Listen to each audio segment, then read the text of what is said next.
Hello everyone, Excel Competition Academy YouTube channel पर आपका स्वागत है। इस वीडियो में हम लोग बीएसएससी ने जो फील्ड असिस्टेंट का एग्ज़ाम लिया था 10 अगस्त 2025 को, इसका कंप्लीट पेपर का सलूशन देखेंगे। ये वीडियो आने वाले बीएसएससी के एग्ज़ाम जैसे कि 10+2 और CGL 4 का जो एग्ज़ाम होने वाला है उसके लिए काफ़ी इम्पोर्टेंट होगा। तो वीडियो को आप शुरू से लेकर के अंत तक जरूर देखें, इससे आपको पता चलेगा कि किस तरीके के प्रश्न आने की संभावना है इन दोनों एग्जाम्स में। तो चलिए शुरू करते हैं। हमारा पहला खंड होगा सामान्य अध्ययन का। इसमें टोटल 75 प्रश्न होंगे। पहला प्रश्न है कि कौन सी संधि भारत और नेपाल के बीच विशेष और अस्थायी संबंधों की आधारशिला है। तो राइट आंसर होगा ऑप्शन बी, शांति और मैत्री संबंधी, जो कि 1950 में हुआ था। तो भारत और नेपाल के बीच 31 जुलाई 1950 को, यदि एग्जैक्ट डेट पूछे तो याद रखना है कि 31 जुलाई 1950 को काठमांडू में शांति और मैत्री संधि यानी कि treaty of peace and friendship पर हस्ताक्षर किए गए थे। यह संधि दोनों देशों के बीच खुली सीमा, नागरिकों की मुक्त आवाजाही, संपत्ति का अधिकार और एक दूसरे के देश में काम करने का अवसर प्रदान करती है। बाकी जो ये दिया है सुगौली की संधि, जो कि 1816 में हुआ था, ये ईस्ट इंडिया कंपनी और नेपाल के जो गोरखा राजा थे उनके बीच हुआ था। ये एंग्लो नेपाल युद्ध के बाद हुई संधि थी। इसने भारत नेपाल की वर्तमान सीमाओं का निर्धारण भी किया था, जो कि मेची और महाकाली नदियाँ से निर्धारित हैं। तीसरा ऑप्शन है BBIN सहयोग समझौता, BBIN। तो इसमें जो ये बी है इसका अर्थ है बांग्लादेश, और इस बी का अर्थ है भूटान, इस आई का अर्थ है इंडिया और इस एक एन का अर्थ है नेपाल। ये मोटर वाहन समझौता क्षेत्रीय कनेक्टिविटी और व्यापार को सुगम बनाने से संबंधित है। भारत नेपाल संयुक्त आयोग संधि, तो संयुक्त आयोग की स्थापना 1987 में हुई थी। यह एक द्विपक्षीय तंत्र है, ना कि कोई संधि है, तो ये ध्यान रखना है। राइट आंसर होगा हमारा बी। अगला प्रश्न है कि समुद्रगुप्त की उपलब्धियों की प्रशंसा करने वाली प्रयाग प्रशस्ति की रचना किसने की थी। तो ये किया था हरिश्चंद्र ने। तो प्रयाग प्रशस्ति, जो कि इलाहाबाद स्तंभ लेख के नाम से भी जाना जाता है, ये गुप्त वंश के महान शासक समुद्रगुप्त के दरबारी कवि एवं महादंडनायक हरिश्चंद्र द्वारा चंपू शैली में संस्कृत भाषा और ब्राह्मी में लिखी गई थी। इसमें समुद्रगुप्त की सैन्य विजयों का विस्तृत विवरण मिलता है। विशाखादत्त क्या है, तो गुप्त काल के प्रसिद्ध नाटककार हैं जिन्होंने मुद्रा राक्षस, जिसमें मौर्य इतिहास के बारे में, और देवी चंद्रगुप्तम, जो कि गुप्त इतिहास के बारे में है, इसकी रचना की थी। तीसरा है कालिदास। तो कालिदास चंद्रगुप्त द्वितीय के नवरत्न में से एक थे। इन्होंने अभिज्ञान शाकुंतलम, रघुवंशम, मेघदूतम, ऋतु संहारम, इस तरीके के रचनाएं की थी। तो ये चंद्रगुप्त द्वितीय के कार्यकाल में थे। बाणभट्ट, ये 7वीं शताब्दी में सम्राट हर्षवर्धन के दरबारी कवि थे। इन्होंने हर्षचरित और कादम्बरी की रचना की थी।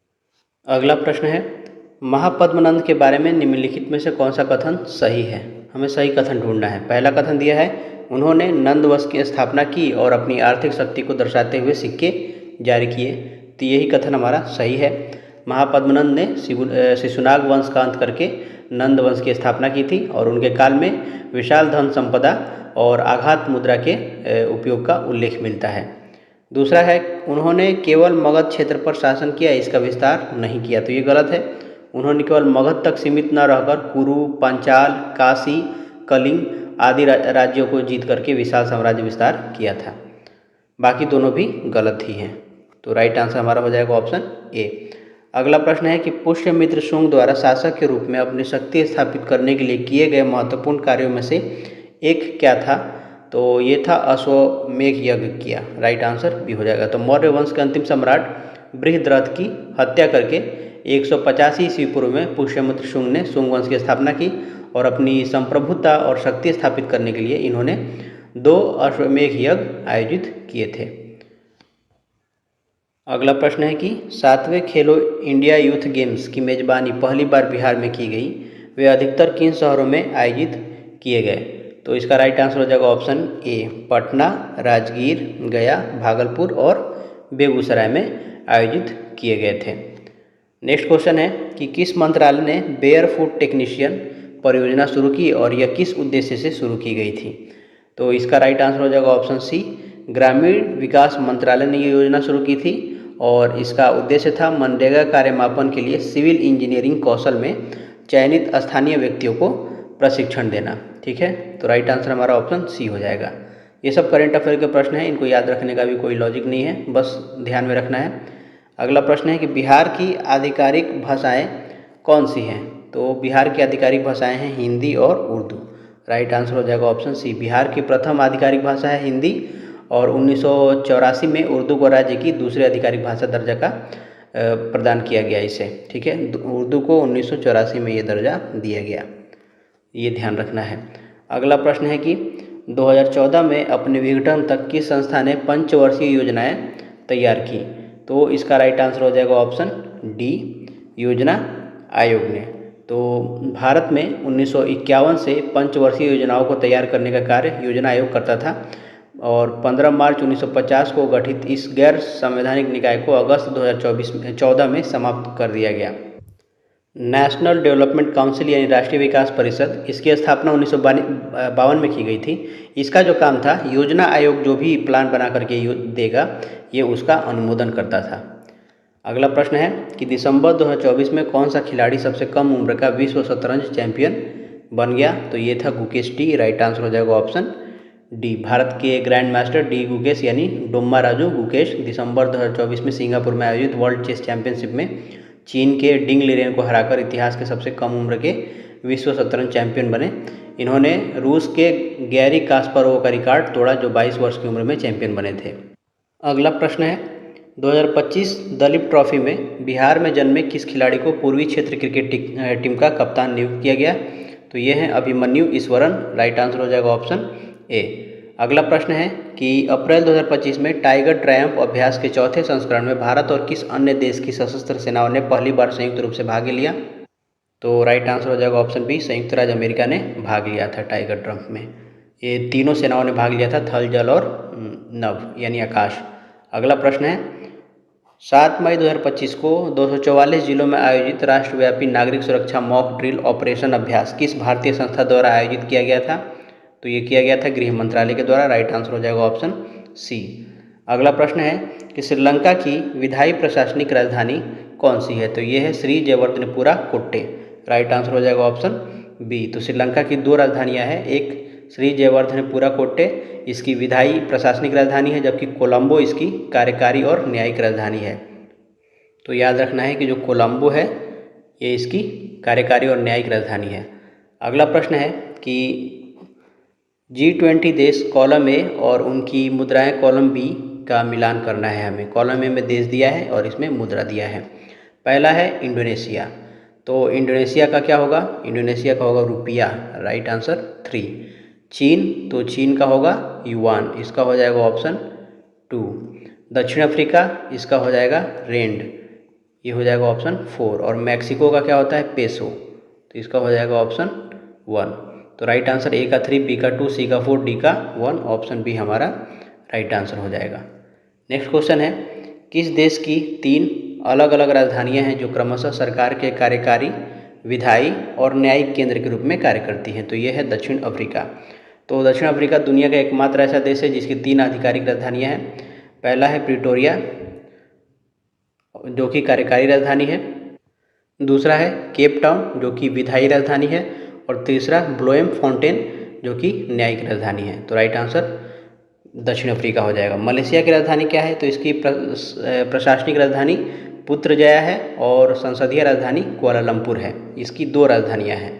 नीदरलैंड की तो आधिकारिक राजधानी इसकी एम्स्टर्डम है, जबकि सरकार और न्यायपालिका जो है द हेग में स्थित है। और बोलिविया की राजधानी लापाज है, इसकी भी 2 राजधानियां हैं। लापाज जो कि प्रशासनिक और कार्यकारी राजधानी है, और जो सूत्रे है वो संवैधानिक और न्यायिक राजधानी है। तो ये ध्यान रखना है। अगला प्रश्न है कि इसरो द्वारा विकसित उस महिला मानव रूपी रोबोट का नाम क्या है जिसे 2024 में गगनयान मानवयुक्त अंतरिक्ष मिशन के अग्रदूत के रूप में एक मानव रहित परीक्षण उड़ान पर भेजा गया था? तो उसका नाम था व्योममित्रा। राइट आंसर हो जाएगा ऑप्शन सी। तो व्योममित्रा इसरो द्वारा विकसित एक महिला हाफ ह्यूमनॉइड रोबोट है। इसे गगनयान मिशन की पहली मानव रहित परीक्षण उड़ान में भेजने के लिए बनाया गया है ताकि अंतरिक्ष में मानव शरीर पर पड़ने वाले प्रभाव और जीवन रक्षक प्रणालियों की निगरानी की जा सके। अगला प्रश्न है, विधान परिषद में सदस्यों के कार्यकाल के बारे में निम्नलिखित में से कौन सा कथन सही है?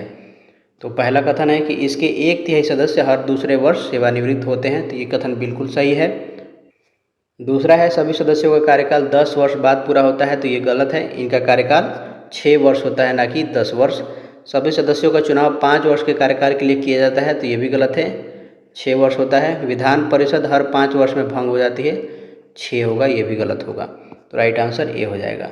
अगला प्रश्न है कि लोकपाल एवं लोकायुक्त अधिनियम 2013 के अंतर्गत निम्नलिखित में से कौन लोकपाल के चयन हेतु चयन समिति का भाग नहीं है? तो इसका राइट आंसर हो जाएगा ऑप्शन ए, भारत के उपराष्ट्रपति। तो लोकपाल एवं लोकायुक्त अधिनियम 2013 की धारा 4 के अनुसार लोकपाल के अध्यक्ष और सदस्यों की नियुक्ति के लिए एक उच्च स्तरीय चयन समिति होती है। भारत के उपराष्ट्रपति चयन समिति के सदस्य नहीं होते हैं। ठीक है, भारत के मुख्य न्यायाधीश होते हैं या उनके द्वारा नामित सुप्रीम कोर्ट के कोई न्यायाधीश होगा। लोकसभा में विपक्ष के नेता चयन समिति के सदस्य होंगे और भारत के प्रधानमंत्री इस चयन समिति के अध्यक्ष होंगे। तो ये याद रखना है। चयन समिति के 5 मुख्य घटक होते हैं। पहला प्रधानमंत्री, दूसरा लोकसभा का अध्यक्ष, यहाँ पे दिया नहीं है, अध्यक्ष लोकसभा का दूसरे नंबर पे, फिर लोकसभा में विपक्ष का नेता तीसरे नंबर पे, और उसके बाद भारत के मुख्य न्यायाधीश या उनके प्रतिनिधि चौथे नंबर पे, और एक प्रतिष्ठित कानूनविद जिन्हें राष्ट्रपति द्वारा नामित किया गया है वो 5वें नंबर पे। अगला प्रश्न है कि भारतीय संविधान की 7वीं अनुसूची के अनुसार निम्नलिखित में से कौन सी सूचियाँ क्रमशः राज्य और समवर्ती विधायी शक्तियों को परिभाषित करती हैं? तो भारतीय संविधान की 7वीं अनुसूची में केंद्र और राज्यों के बीच शक्तियों का विभाजन 3 सूचियों में किया गया है, सूची 1, सूची 2 और सूची 3। सूची 1 में क्या है? तो सूची 1 में है संघ सूची। सूची 2 में क्या है? तो सूची 2 में है राज्य सूची। और सूची 3 में क्या है? तो समवर्ती सूची। प्रश्न में कह रहा है कि राज्य और समवर्ती यानी 2 और 3, तो राइट आंसर क्या हो जाएगा? ऑप्शन सी हो जाएगा, सूची 2 और सूची 3।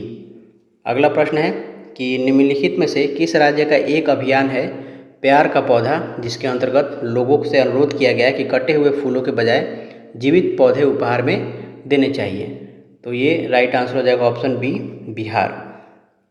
नेक्स्ट क्वेश्चन है कि संविधान सभा द्वारा भारत के संविधान की प्रस्तावना किस तिथि को अपनाई गई थी?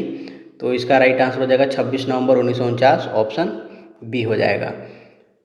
नेक्स्ट क्वेश्चन है, पीएम कुसुम के घटक बी के अंतर्गत यदि एकल सौर कृषि पंप के लिए बैंक वित्त का लाभ उठाया जाता है तो किसान को प्रारंभ में कितना हिस्सा स्वयं का अंशदान देना होगा? तो इसका राइट आंसर होगा लागत का 10%, ऑप्शन ए हो जाएगा। अगला प्रश्न है कि निम्नलिखित में से कौन सा ग्रामीण विकास मंत्रालय के अंतर्गत परियोजना उन्नति के उद्देश्य को सही ढंग से दर्शाता है? तो इसका राइट आंसर हो जाएगा ऑप्शन सी, आजीविका संवर्धन के लिए 20% सक्रिय मनरेगा श्रमिक परिवारों को प्रशिक्षित करना। नेक्स्ट क्वेश्चन है कि पहला संविधान संशोधन अधिनियम किस वर्ष पारित किया गया था? तो इसका राइट आंसर हो जाएगा ऑप्शन सी, 1951 में पारित किया गया था। इसके द्वारा संविधान में 9वीं अनुसूची जोड़ी गई थी, जिसका मुख्य उद्देश्य भूमि सुधार वाले जो कानून थे उनको न्यायिक समीक्षा के बाहर रखना। तो राइट आंसर हो जाएगा हमारा ऑप्शन सी। अगला प्रश्न है कि आफ्टर 20 ईयर्स के लेखक कौन है? तो आफ्टर 20 ईयर्स के लेखक हैं ओ हेनरी, राइट आंसर हो जाएगा ऑप्शन ए। ये एक प्रसिद्ध अमेरिकी कहानीकार हैं। ये कहानी 2 दोस्तों के बीच 20 साल बाद मिलने के वादे और उसमें आने वाले एक सस्पेंस ट्विस्ट पर आधारित है। अगला प्रश्न है कि निम्नलिखित में से कौन सी भाषा 8वीं अनुसूची की मूल 14 भाषाओं के बाद सबसे पहले जोड़ी गई थी और इसे किस वर्ष शामिल किया गया था? तो इसका राइट आंसर हो जाएगा ऑप्शन बी, सिंधी, 1967। तो मूल संविधान की 8वीं अनुसूची में 14 भाषाएं थी। इसके बाद सबसे पहले 15वीं भाषा के रूप में सिंधी आया, ये 15वीं भाषा थी। सिंधी को किससे द्वारा जोड़ा गया? तो 21वें संविधान संशोधन 1967 के द्वारा इसे जोड़ा गया था। फिर 92 संविधान संशोधन 2003 के द्वारा बोडो, डोगरी, मैथिली, संथाली ये 4 भाषाएं जोड़ी गई, यानी 15वां सिंधी हो गया, 16, 17, 18 और 19। ठीक है, उसके बाद एक था 71वां जो कि 92 वाले से पहले आया था। 71वां संविधान संशोधन 1992 में इसका था कोंकणी, मणिपुरी और नेपाली, 3 भाषाएं। तो अगर इसको आप मिटा दें, ये 15 था तो ये 16, 17, 18, 19, 20, 21 और 22, तो टोटल कितना हो गया? टोटल 22 भाषाएं फिलहाल में है। तो याद रखना है 21वां, 71वां और 92, 21, 71, 92, 15वां सिंधी, फिर कोंकणी, मणिपुर, नेपाली। इसके लिए ट्रिक याद रख सकते हैं आप, नमक, न से नेपाली, म से मणिपुरी, क से कोंकणी, 16, 17, 18। उसके बाद बोडो, डोगरी, मैथिली, संथाली, ये 92 संविधान संशोधन 2003 के द्वारा जोड़ा गया था। अगला प्रश्न है कि भारत वर्तमान में 8वीं अनुसूची में 22 भाषाओं को मान्यता देता है, इनमें से कौन सी भाषा उनमें से एक नहीं है? तो राइट आंसर हो जाएगा ऑप्शन ए, भोजपुरी इसमें से नहीं है। जैसा कि अभी मैंने बताया, भारतीय संविधान की 8वीं अनुसूची में कुल 22 मान्यता प्राप्त भाषाएं हैं। भोजपुरी उत्तर भारत और बिहार में व्यापक रूप से बोली जाने के बावजूद 8वीं अनुसूची में शामिल इसे नहीं किया गया है अभी तक। संथाली जो है 92 संविधान संशोधन के द्वारा, बोडो, डोगरी, मैथिली, संथाली मैंने बताया, ये तीनों के तीनों 92वें संविधान संशोधन 2003 के द्वारा शामिल किया गया है। अगला प्रश्न है, प्लाज्मा अनुसंधान के लिए भारत में विकसित टोकामक रिएक्टर का नाम निम्नलिखित में से कौन सा है? तो राइट आंसर हो जाएगा ऑप्शन डी, आदित्य। तो भारत का पहला स्वदेशी टोकामक नाभिकीय संलयन और प्लाज्मा अनुसंधान रिएक्टर आदित्य है। इसे गांधीनगर, जो कि गुजरात में स्थित है, वहाँ पे प्लाज्मा अनुसंधान संस्थान यानी कि IPR इसको बोलते हैं, इंस्टीट्यूट ऑफ प्लाज्मा रिसर्च, द्वारा डिजाइन और निर्मित किया गया है। अगला प्रश्न है कि राज्य के नीति निर्देशक सिद्धांतों में पर्यावरण के संरक्षण तथा संवर्धन का कर्तव्य किस अनुच्छेद के अंतर्गत शामिल है? तो राइट आंसर हो जाएगा ऑप्शन बी, अनुच्छेद 48A।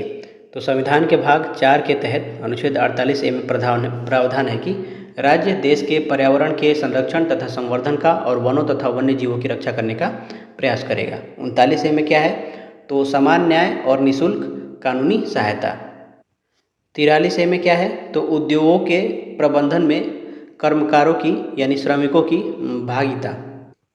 51A में क्या है? तो मूल कर्तव्य, जिसके तहत अनुच्छेद 51A जी में नागरिकों का पर्यावरण संरक्षण कर्तव्य है। ये हालांकि उससे संबंधित नहीं है, तो ये ध्यान रखना, इसमें मूल कर्तव्य है हमारे टोटल।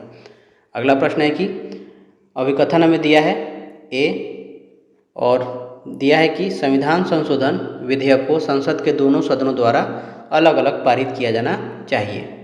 तो ये कथन बिल्कुल सही है। संविधान के अनुच्छेद 368 के अनुसार संविधान संशोधक विधेयक को संसद के दोनों सदनों यानी कि लोकसभा और राज्यसभा द्वारा अलग अलग विशेष बहुमत से पारित किया जाना चाहिए। कारण दिया है हमें कि संविधान में किसी संवैधानिक संशोधन विधेयक पर गतिरोध को सुलझाने के लिए दोनों सदनों की संयुक्त बैठक का प्रावधान है, तो ये गलत है। संविधान संशोधन विधेयक पर गतिरोध होने की स्थिति में संसद के दोनों सदनों की संयुक्त बैठक का कोई प्रावधान नहीं है। संयुक्त बैठक अनुच्छेद 108 के तहत केवल साधारण विधेयक पर होती है, ना कि संविधान संशोधन विधेयक पर। ठीक है, साधारण विधेयक होगा तो उसके सुलझाने के लिए संयुक्त बैठक का प्रावधान है अनुच्छेद 108 में, लेकिन बाकी में नहीं है। तो हमारा अभिकथन सही है, कारण गलत है। तो राइट आंसर हो जाएगा ऑप्शन ए।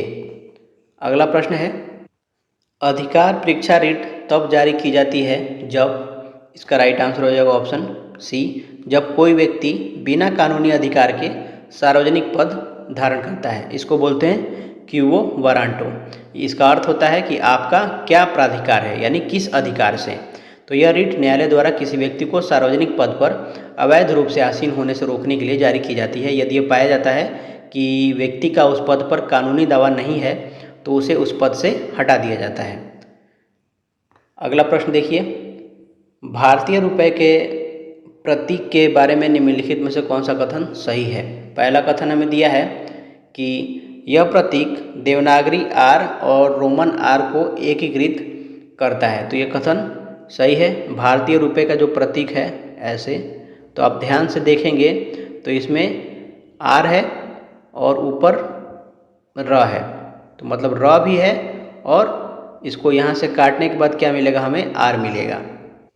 यानी कि जो हमारा र होता है आधा, ये र ऐसे होता है और इसको थोड़ा सा इसको बढ़ा देंगे ऊपर और ये लाइन खींच देंगे तो ये आधा आर हो जाएगा। ठीक है, दूसरा कथन है कि दो क्षैतिज रेखाएं राष्ट्रीय ध्वज और बराबर चिन्ह का प्रतिनिधित्व करती है। तो शीर्ष पर 2 समानांतर रेखाएं हैं, ठीक है। ये क्षैतिज रेखाएं भारत के तिरंगे झंडे के साथ साथ गणितीय बराबर के चिन्ह को दर्शाती हैं, जो आर्थिक समानता को प्रदर्शित करता है। तो ये भी हमारा सही होगा, पहला भी सही है। तीसरा है, इसका चयन बिना किसी सार्वजनिक प्रतियोगिता के किया गया था। तो ये गलत है। इसका चयन वित्त मंत्रालय द्वारा आयोजित एक सार्वजनिक खुली प्रतियोगिता के माध्यम से किया गया था। चौथा, ये गलत हो गया। चौथा है, इसे 2010 से पहले अपनाया गया था। तो ये गलत है। इसे भारत सरकार द्वारा 15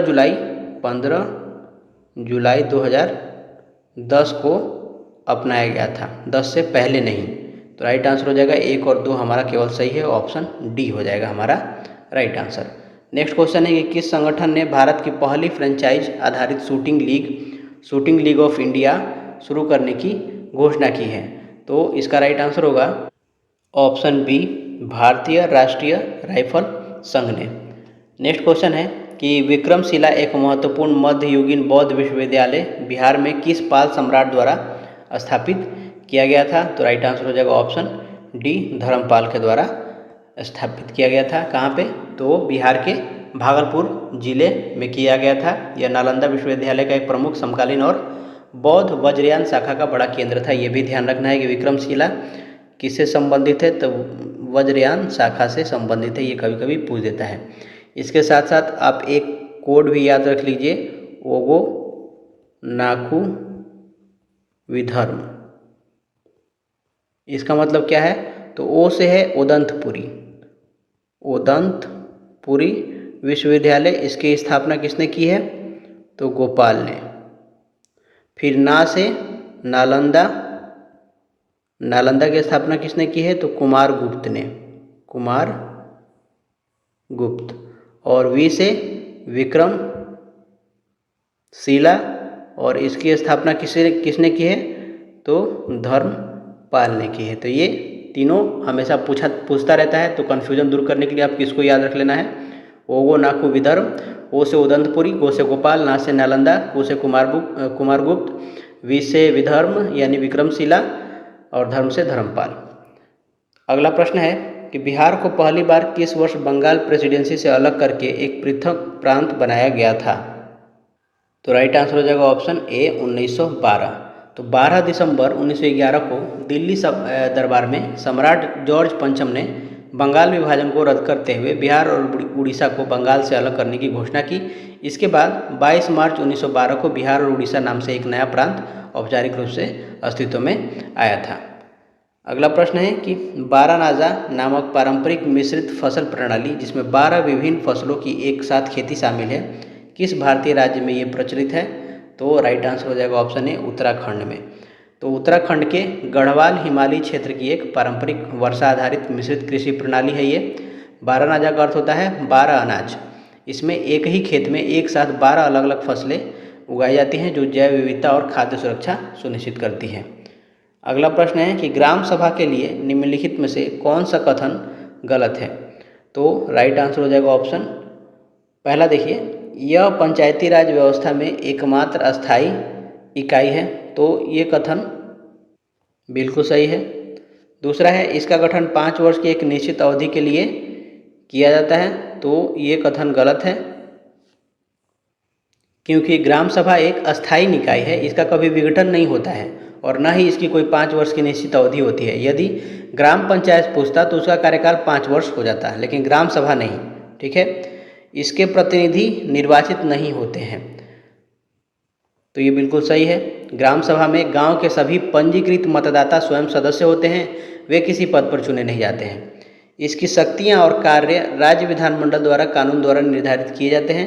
तो ये भी कथन बिल्कुल सत्य है। अनुच्छेद 243A में इस बारे में लिखा गया है। तो हमारा राइट आंसर हो जाएगा, हमें गलत ढूंढना था, तो ऑप्शन बी हमारा राइट आंसर हो जाएगा। नेक्स्ट क्वेश्चन है कि निम्नलिखित में से कौन सी भारतीय संघीय व्यवस्था की विशिष्ट विशेषता नहीं है? तो राइट आंसर हो जाएगा ऑप्शन सी, दोहरी नागरिकता। तो भारतीय संविधान की एक मुख्य विशेषता एकल नागरिकता है। भारत में केवल देश की नागरिकता होती है, राज्यों की अलग अलग नागरिकता नहीं होती, इसलिए दोहरी नागरिकता भारतीय संघवाद का लक्षण नहीं है। बाकी जो संघ और राज्यों के बीच विधायी शक्तियों का विभाजन है, तो ये संघीय व्यवस्था की प्रमुख विशेषता है। 7वीं अनुसूची इसका उदाहरण है। स्वतंत्र न्यायपालिका, तो संविधान की रक्षा के लिए संघीय व्यवस्था का अनिवार्य लक्षण है ये। और संविधान की सर्वोच्चता, तो संघवाद का आधार स्तंभ ये है। अगला प्रश्न है कि भारतीय रिजर्व बैंक ने अपनी मौद्रिक नीति समिति बैठक के दौरान अप्रैल 2025 में क्या रेपो दर निर्धारित किया था? तो 4.5% किया था। राइट आंसर हो जाएगा ऑप्शन ए। नेक्स्ट क्वेश्चन है कि निम्नलिखित कथनों पर विचार कीजिए। कथन दिया है कि विश्व दृश्य श्रव्य एवं मनोरंजन शिखर सम्मेलन 1 से 4 मई 2025 तक आयोजित किया गया था और ये आयोजन नई दिल्ली के भारत मंडपम कन्वेंशन सेंटर में हुआ था। तो ये दोनों ही कथन हमारा सही है। सूचना और प्रसारण मंत्रालय द्वारा वैश्विक मीडिया और मनोरंजन उद्योग को बढ़ावा देने के लिए पहला world audio visual and entertainment summit, world audio visual and entertainment summit 1 से 4 मई 2025 तक भारत मंडपम नई दिल्ली में आयोजित किया गया था। तो हमारा राइट आंसर क्या हो जाएगा? ऑप्शन सी हो जाएगा। कथन 1 और कथन 2 दोनों ही सही है। अगला प्रश्न है कि भारत और नेपाल के बीच एक प्रमुख नदी परियोजना के लिए 1966 में संशोधन किया गया था। तो राइट आंसर हो जाएगा ऑप्शन बी, कोसी समझौता। तो भारत और नेपाल के बीच कोसी नदी परियोजना समझौते पर मूल रूप से 25 अप्रैल 1954 को हस्ताक्षर किए गए थे। बाद में नेपाल की चिंताओं और जल बंटवारे के पुनर्गठन के लिए 1966 में से इसमें ऐतिहासिक संशोधन किया गया। अगला प्रश्न है कि निम्नलिखित में से कौन आधुनिक भारत भूटान संबंधों के प्रमुख निर्माता थे? तो ये थे पंडित जवाहरलाल नेहरू और महामहिम जिग्मे दोरजी वांगचुक। तो राइट आंसर हो जाएगा ऑप्शन बी।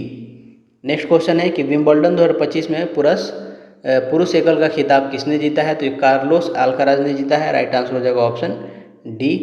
नेक्स्ट क्वेश्चन है डॉक्टर अम्बेडकर ने किस वर्ष नासिक के कालाराम मंदिर में मंदिर प्रवेश आंदोलन शुरू किया था? तो 1930 में शुरू किया था। राइट आंसर ऑप्शन डी हो जाएगा।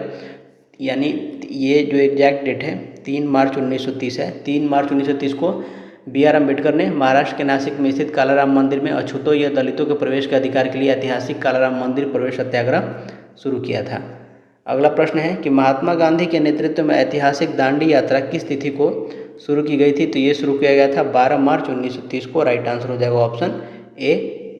महात्मा गांधी ने 78 चुने हुए अनुयायियों के साथ 12 मार्च 1930 को अहमदाबाद के साबरमती आश्रम से ऐतिहासिक दांडी यात्रा शुरू की थी और वे 24 दिन में 240 मील पैदल चल करके 5 अप्रैल 1930 को दांडी पहुँचे और 6 अप्रैल 1930 को मुट्ठी भर नमक उठा करके नमक कानून तोड़ा और सविनय अवज्ञा आंदोलन की शुरुआत की थी।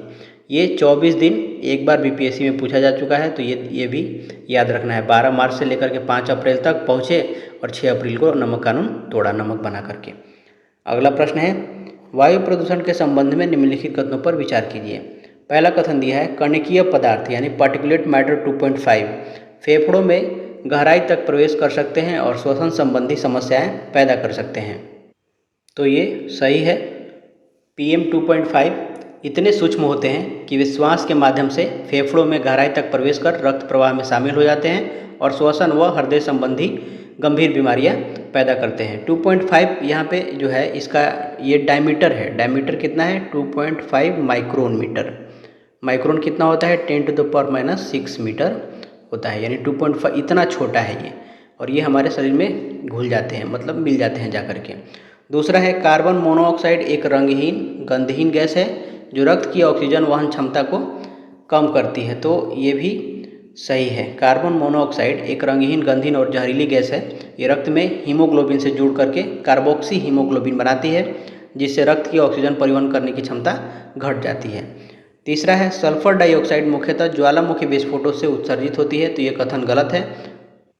सल्फर डाइऑक्साइड प्राकृतिक रूप से ज्वालामुखी विस्फोटों से भी निकलती है, लेकिन इसका मुख्य स्रोत जीवाश्म ईंधन का दहन है, यानी कि कोयला और पेट्रोलियम के जलाने की वजह से होता है। विशेष रूप से ताप विद्युत संयंत्र और औद्योगिक इकाइयों से ये निकलता है। तो हमारा ये क्या हो जाएगा? गलत हो जाएगा। राइट आंसर हमें क्या ढूंढना था, कौन से गलत है? तो ऑप्शन हमारा हो जाएगा ए, केवल 3। अगला प्रश्न है कि 1917 के चंपारण सत्याग्रह जो महात्मा गांधी का भारत में पहला बड़ा सत्याग्रह था के बाद किस कृषि प्रणाली को समाप्त कर दिया गया था? तो राइट आंसर हो जाएगा ऑप्शन ए, 3 कठिया प्रणाली।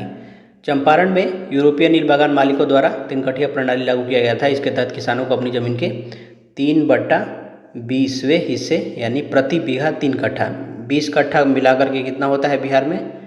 ये होता है 1 बीघा, 20 कट्ठा मिलाकर के होता है 1 बीघा। और उसमें से 3 हिस्से पे हमें क्या करना था, नील की खेती करना अनिवार्य था।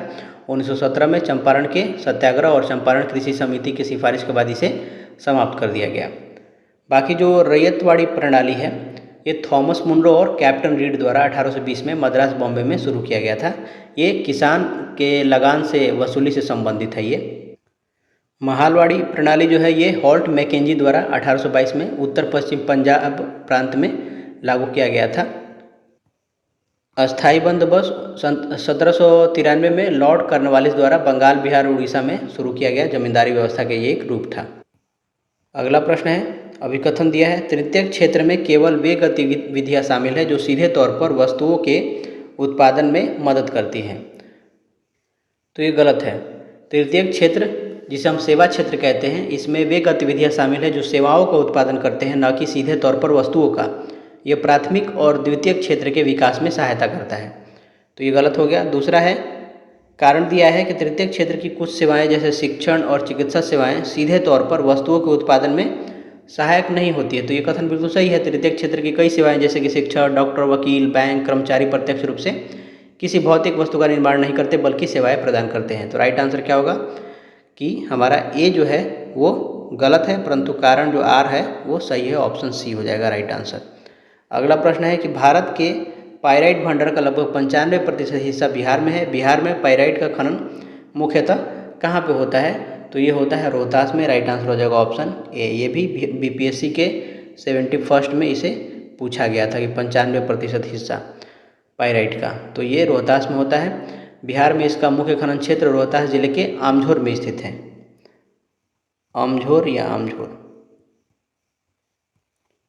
अगला प्रश्न है, कौन सा विकल्प उच्च तुंगता पर ओजोन निर्माण की सही क्रियाविधि को स्पष्ट करता है?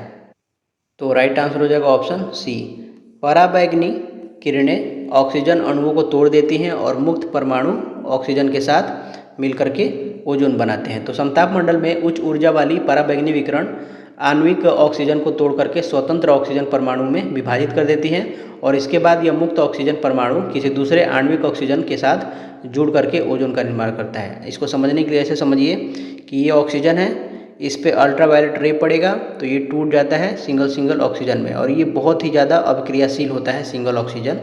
इसके बाद क्या होगा कि ये एक इसमें से सिंगल ऑक्सीजन एक दूसरे O2 के साथ रिएक्शन करेगा और ये मिलके बनाएगा O3। ठीक है, तो वही बात कह रहा है। तो राइट आंसर हो जाएगा हमारा ऑप्शन सी। अगला प्रश्न है कि भारत और दक्षिण पूर्व एशिया में किस लिपि को कई लिपियों के परिवारों और उप परिवारों के जनक के रूप में वर्णित किया गया है? तो राइट आंसर हो जाएगा ऑप्शन ए, ब्राह्मी लिपि। ब्राह्मी लिपि को भारत और दक्षिण पूर्व एशिया की अधिकांश लिपि जैसे कि देवनागरी, तमिल, बंगाली, ग्रंथी, तिब्बती, थाई, बर्मी इत्यादि का जनक या मातृलिपि माना जाता है। अगला प्रश्न है कि भारत के राष्ट्रपति द्वारा 2016 में जारी की गई पुस्तक सिटीजन एंड सोसाइटी किस संवैधानिक प्राधिकारी द्वारा लिखी गई थी? तो ये लिखा गया था मोहम्मद हामिद अंसारी के द्वारा, जो कि उपराष्ट्रपति थे। तो राइट आंसर हो जाएगा option A. M Venkaiah Naidu ये भी उपराष्ट्रपति रह चुके हैं और इनके पुस्तक का नाम है moving on moving forward. Moving on moving forward. उसके बाद प्रणब मुखर्जी भारत के 13वें राष्ट्रपति रह चुके हैं ये, और इन्होंने लिखा है the presidential years, the coalition years. Doctor Manmohan Singh जो कि प्रधानमंत्री रह चुके हैं, इन्होंने पुस्तक लिखा है चेंजिंग इंडिया। Changing India. अगला प्रश्न है कि निम्नलिखित का मिलान करना है लेखक, कवि और उसके पुस्तक या कविता से। पहला है जॉन मिल्टन। तो जॉन मिल्टन एक कवि है, इन्होंने पैराडाइज लॉस्ट लिखा था, तो ये सामने सामने दिया है इसका। सरोजनी नायडू, इन्होंने द गोल्डन थ्रेशोल्ड लिखा है पुस्तक, इसका भी सामने सामने दिया है। होमर, तो होमर द इलियड है इसका भी सामने सामने है। और रॉबर्ट फ्रॉस्ट का हो जाएगा द रोड नॉट टेकन। तो राइट आंसर हो जाएगा ऑप्शन ए, A1, B2, C3, D4। अगला प्रश्न है कि पंचायती राज मंत्रालय राज्यों में किस प्रक्रिया की देखरेख करता है? तो इसका राइट आंसर हो जाएगा ऑप्शन ए, विकेंद्रीकरण। तो पंचायती राज मंत्रालय का मुख्य उद्देश्य ग्रामीण भारत में लोकतांत्रिक विकेंद्रीकरण, स्थानीय स्वशासन और 73वें संविधान संशोधन के तहत पंचायतों को शक्ति और कार्यों का हस्तांतरण सुनिश्चित करना है। तो ऑप्शन ए हमारा राइट आंसर होगा। अगला प्रश्न है कि महावीर ने अपना दूसरा संवत्सरण निम्नलिखित में से किस शहर में किया था? तो इसका राइट आंसर हो जाएगा ऑप्शन डी, नालंदा। तो जैन परंपरा के अनुसार भगवान महावीर का पहला संवत्सरण राजगृह में हुआ था और उनका दूसरा प्रमुख संवत्सरण नालंदा के निकट आयोजित माना जाता है। नेक्स्ट क्वेश्चन है कि भारत में सामुदायिक विकास कार्यक्रम कब और किसके द्वारा शुरू किया गया था? तो इसका राइट आंसर हो जाएगा ऑप्शन डी, अक्टूबर 1952 जवाहरलाल नेहरू के द्वारा शुरू किया गया था। महात्मा गांधी की जयंती पर 2 अक्टूबर को ये शुरू किया गया था और इसमें अमेरिकी फोर्ड फाउंडेशन के सहयोग से ये शुरू किया गया था। इससे संबंधित हाल ही के जो भी बीपीएससी के एग्जाम हुए हैं, सामुदायिक विकास कार्यक्रम से संबंधित बहुत सारे प्रश्न पूछे हैं, तो इस चैनल पर इसका वीडियो आप जा करके देख सकते हैं। अगला प्रश्न है 1993 में 73वें और 74वें संशोधन के बाद भारत ने किस प्रकार की संघीय संरचना लागू की? तो त्रिस्तरीय संघीय संरचना लागू की। राइट आंसर हो जाएगा ऑप्शन बी। तो 1992 के 73वें और 74वें संविधान संशोधन अधिनियमों ने भारत में स्थानीय निकायों को संवैधानिक दर्जा दिया। इसके साथ ही भारत की 2 स्तरीय शासन प्रणाली बदल करके त्रिस्तरीय संघीय संरचना हो गई। जैसे कि पहले में क्या है, केंद्र सरकार, दूसरे पे राज्य सरकार और तीसरे पे स्थानीय सरकार, जिसमें पंचायत और नगर पालिका शामिल है। अगला प्रश्न है कि शांति स्वरूप भटनागर पुरस्कार किसके सम्मान में दिया जाता है? तो इसका राइट आंसर हो जाएगा ऑप्शन बी, वैज्ञानिक अनुसंधान के सम्मान में दिया जाता है। ये सबसे प्रतिष्ठित पुरस्कार है। यह CSIR के संस्थापक निदेशक डॉक्टर शांति स्वरूप भटनागर की स्मृति में 45 वर्ष से कम आयु के भारतीय वैज्ञानिकों को दिया जाता है। अगला प्रश्न है कि जवाहरलाल नेहरू राष्ट्रीय सौर मिशन सोलर इंडिया कब शुरू किया था? तो इसका राइट आंसर हो जाएगा 11 जनवरी 2010, ऑप्शन बी, सॉरी यहाँ पे डी हो जाएगा ऑप्शन हमारा डी राइट आंसर। 2010 में ये शुरू किया गया था। अगला प्रश्न है कि कृत्रिम तंत्रिका नेटवर्क के साथ मशीन लर्निंग को सक्षम करने वाली मूलभूत खोजों और आविष्कारों के लिए 2024 का भौतिक नोबेल पुरस्कार किसे दिया गया? तो ये दिया गया जॉन जे हॉपफील्ड और जेफरी हिंटन को। तो वर्ष 2024 का भौतिकी का नोबेल पुरस्कार संयुक्त रूप से जॉन जे हॉपफील्ड और जेफरी हिंटन को कृत्रिम तंत्रिका नेटवर्क के साथ मशीन लर्निंग को सक्षम करने वाली मूलभूत खोजों और आविष्कारों के लिए दिया गया है। अगला प्रश्न है चंद्रयान 3 मिशन के लिए किस प्रक्षेपण यान का उपयोग किया गया था? तो इसका राइट आंसर हो जाएगा ऑप्शन बी, LVM-3M4, यानी कि लॉन्च व्हीकल मार्क 3 और M4, जिसे पहले GSLV मार्क 3 कहा जाता था। ये प्रक्षेपण यान, इस प्रक्षेपण यान के माध्यम से सतीश धवन अंतरिक्ष केंद्र श्रीहरिकोटा से इसे लॉन्च किया गया था।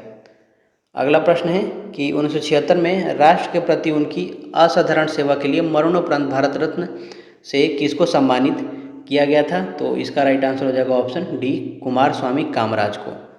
ऑप्शन डी हमारा राइट आंसर हो जाएगा। ये तमिलनाडु के पूर्व मुख्यमंत्री और स्वतंत्रता सेनानी थे, ये ध्यान रखना है। और लाल बहादुर शास्त्री को 1966 में मरणोपरांत भारत रत्न पाने वाले ये पहले व्यक्ति बनने का गौरव प्राप्त हुआ था इन्हें। उसके बाद मोरारजी देसाई, तो इन्हें 1991 में भारत रत्न से सम्मानित किया गया और इन्हें पाकिस्तान का सर्वोच्च सम्मान निशान पाकिस्तान भी मिला है। वीवी गिरी, तो भारत के ये चौथे राष्ट्रपति थे जिन्हें 1975 में भारत रत्न मिला था। अगला प्रश्न है कि 21 जून 2025 को 11वें अंतर्राष्ट्रीय योग दिवस में कितने देशों ने भाग लिया था? राइट आंसर हो जाएगा ऑप्शन डी, 191 देशों ने। अगला प्रश्न है कि बिहार का आधिकारिक राज्य पक्षी कौन है? तो ये है घरेलू गौरैया, तो हाउस स्पैरो भी बोलते हैं इसको। राइट आंसर हो जाएगा ऑप्शन डी। ग्रेट हॉर्नबिल किसका है? तो ये केरल और अरुणाचल प्रदेश का राज्य पक्षी है ये। घरेलू कौवा किसी भी राज्य का राज्य पक्षी नहीं है। भारतीय रॉबिन जो है ये भारत में सामान्यतः पाया जाने वाला पक्षी है, ये भी किसी का राज्य पक्षी नहीं है।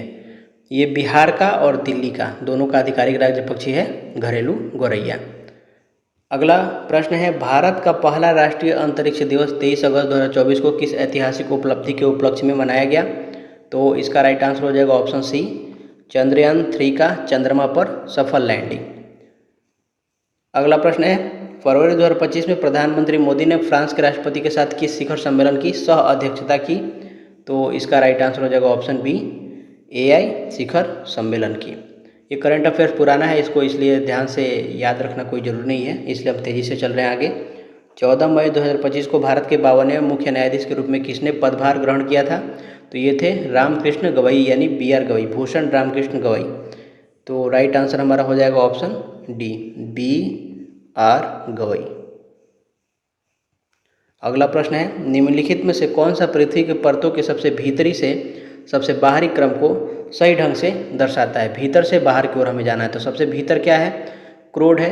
ये अगर पृथ्वी है, आपने पढ़ा होगा, इसको अगर इसका क्रॉस सेक्शन एरिया यदि आप लेंगे तो इसे 3 भागों में ऐसे बांटा गया है। ये वाला एरिया है क्रोड या कोर भी बोलते हैं इसको, ये है मेंटल और ये है भूपरपट्टी यानी क्रस्ट, भूपरपट्टी।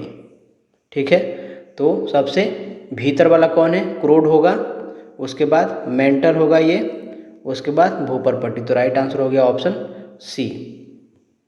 इसके साथ साथ ये भी ध्यान रखना है कि जो भूपरपट्टी यानी क्रस्ट है, इसमें सियाल पाया जाता है, सिलिकॉन और एल्युमिनियम की बहुलता है Al, और मेंटल में सीमा यानी सिलिकॉन और मैग्नीशियम, और कोर यानी क्रोड में निफे यानी कि निकेल और फेरस यानी निकल और लोहा। अगला प्रश्न है कि निम्नलिखित में से कौन सा द्वितीयक क्षेत्र का व्यवसाय है? तो राइट आंसर हो जाएगा ऑप्शन बी, विनिर्माण। तो द्वितीयक क्षेत्र वे आर्थिक गतिविधियां इसमें शामिल होती हैं जहां प्राथमिक क्षेत्र से प्राप्त कच्चे माल को प्रसंस्कृत या निर्मित करके मूल्यवान वस्तुओं में बदला जाता है। जैसे विनिर्माण मतलब मैन्युफैक्चरिंग, इंग्लिश में इसको क्या बोलेंगे? मैन्युफैक्चरिंग बोलेंगे, और निर्माण को बोलते हैं कंस्ट्रक्शन, उद्योग। बाकी जो सामाजिक कार्य है ये तो एक सेवा है, तो ये तृतीय क्षेत्र में आता है। खेती क्या है? ये प्राथमिक क्षेत्र में आएगा, और जो खुदरा व्यापार है यह तृतीय क्षेत्र यानी सेवा क्षेत्र में आएगा। अगला प्रश्न है, भारत के किस सांस्कृतिक उत्सव को 2021 में यूनेस्को की मानवता की अमूर्त सांस्कृतिक विरासत की प्रतिनिधि सूची में जोड़ा गया? तो इसका राइट आंसर हो जाएगा ऑप्शन सी, दुर्गा पूजा को जोड़ा गया 2021 में, कोलकाता की दुर्गा पूजा को। गरबा गुजरात, इसे 2023 में यूनेस्को की सूची में शामिल किया गया है। छऊ नृत्य, इसे 2010 में शामिल किया गया है, और रामलीला इसे 2008 में शामिल किया गया है। अगला प्रश्न है, NHPC लिमिटेड के स्वामित्व और संचालन वाले 24 बिजली घरों में से एक तीस्ता भी पावर स्टेशन किस भारतीय राज्य में स्थित है? तीस्ता भी या तीस्ता 5 बोल सकते हैं। ये जल विद्युत परियोजना सिक्किम राज्य में तीस्ता नदी पर बनी है। तो राइट आंसर हो जाएगा ऑप्शन सी। अगला प्रश्न है, 12वीं पंचवर्षीय योजना जो कि 2012 से 17 थी, निम्नलिखित में से कौन सा उपशीर्षक इसे दिया गया था? तो राइट आंसर होगा ऑप्शन बी, तेज, अधिक समावेशी और सतत विकास, faster, more inclusive and sustainable growth. अगला प्रश्न है, बिहार की सीमा कितने भारतीय राज्यों से लगती है? तो बिहार की सीमा कितने भारतीय राज्य से पूछ रहा है, ठीक है। तो 3 भारतीय राज्यों से लगती है। कौन कौन सी? तो पश्चिम में है यूपी, अगर ये बिहार है,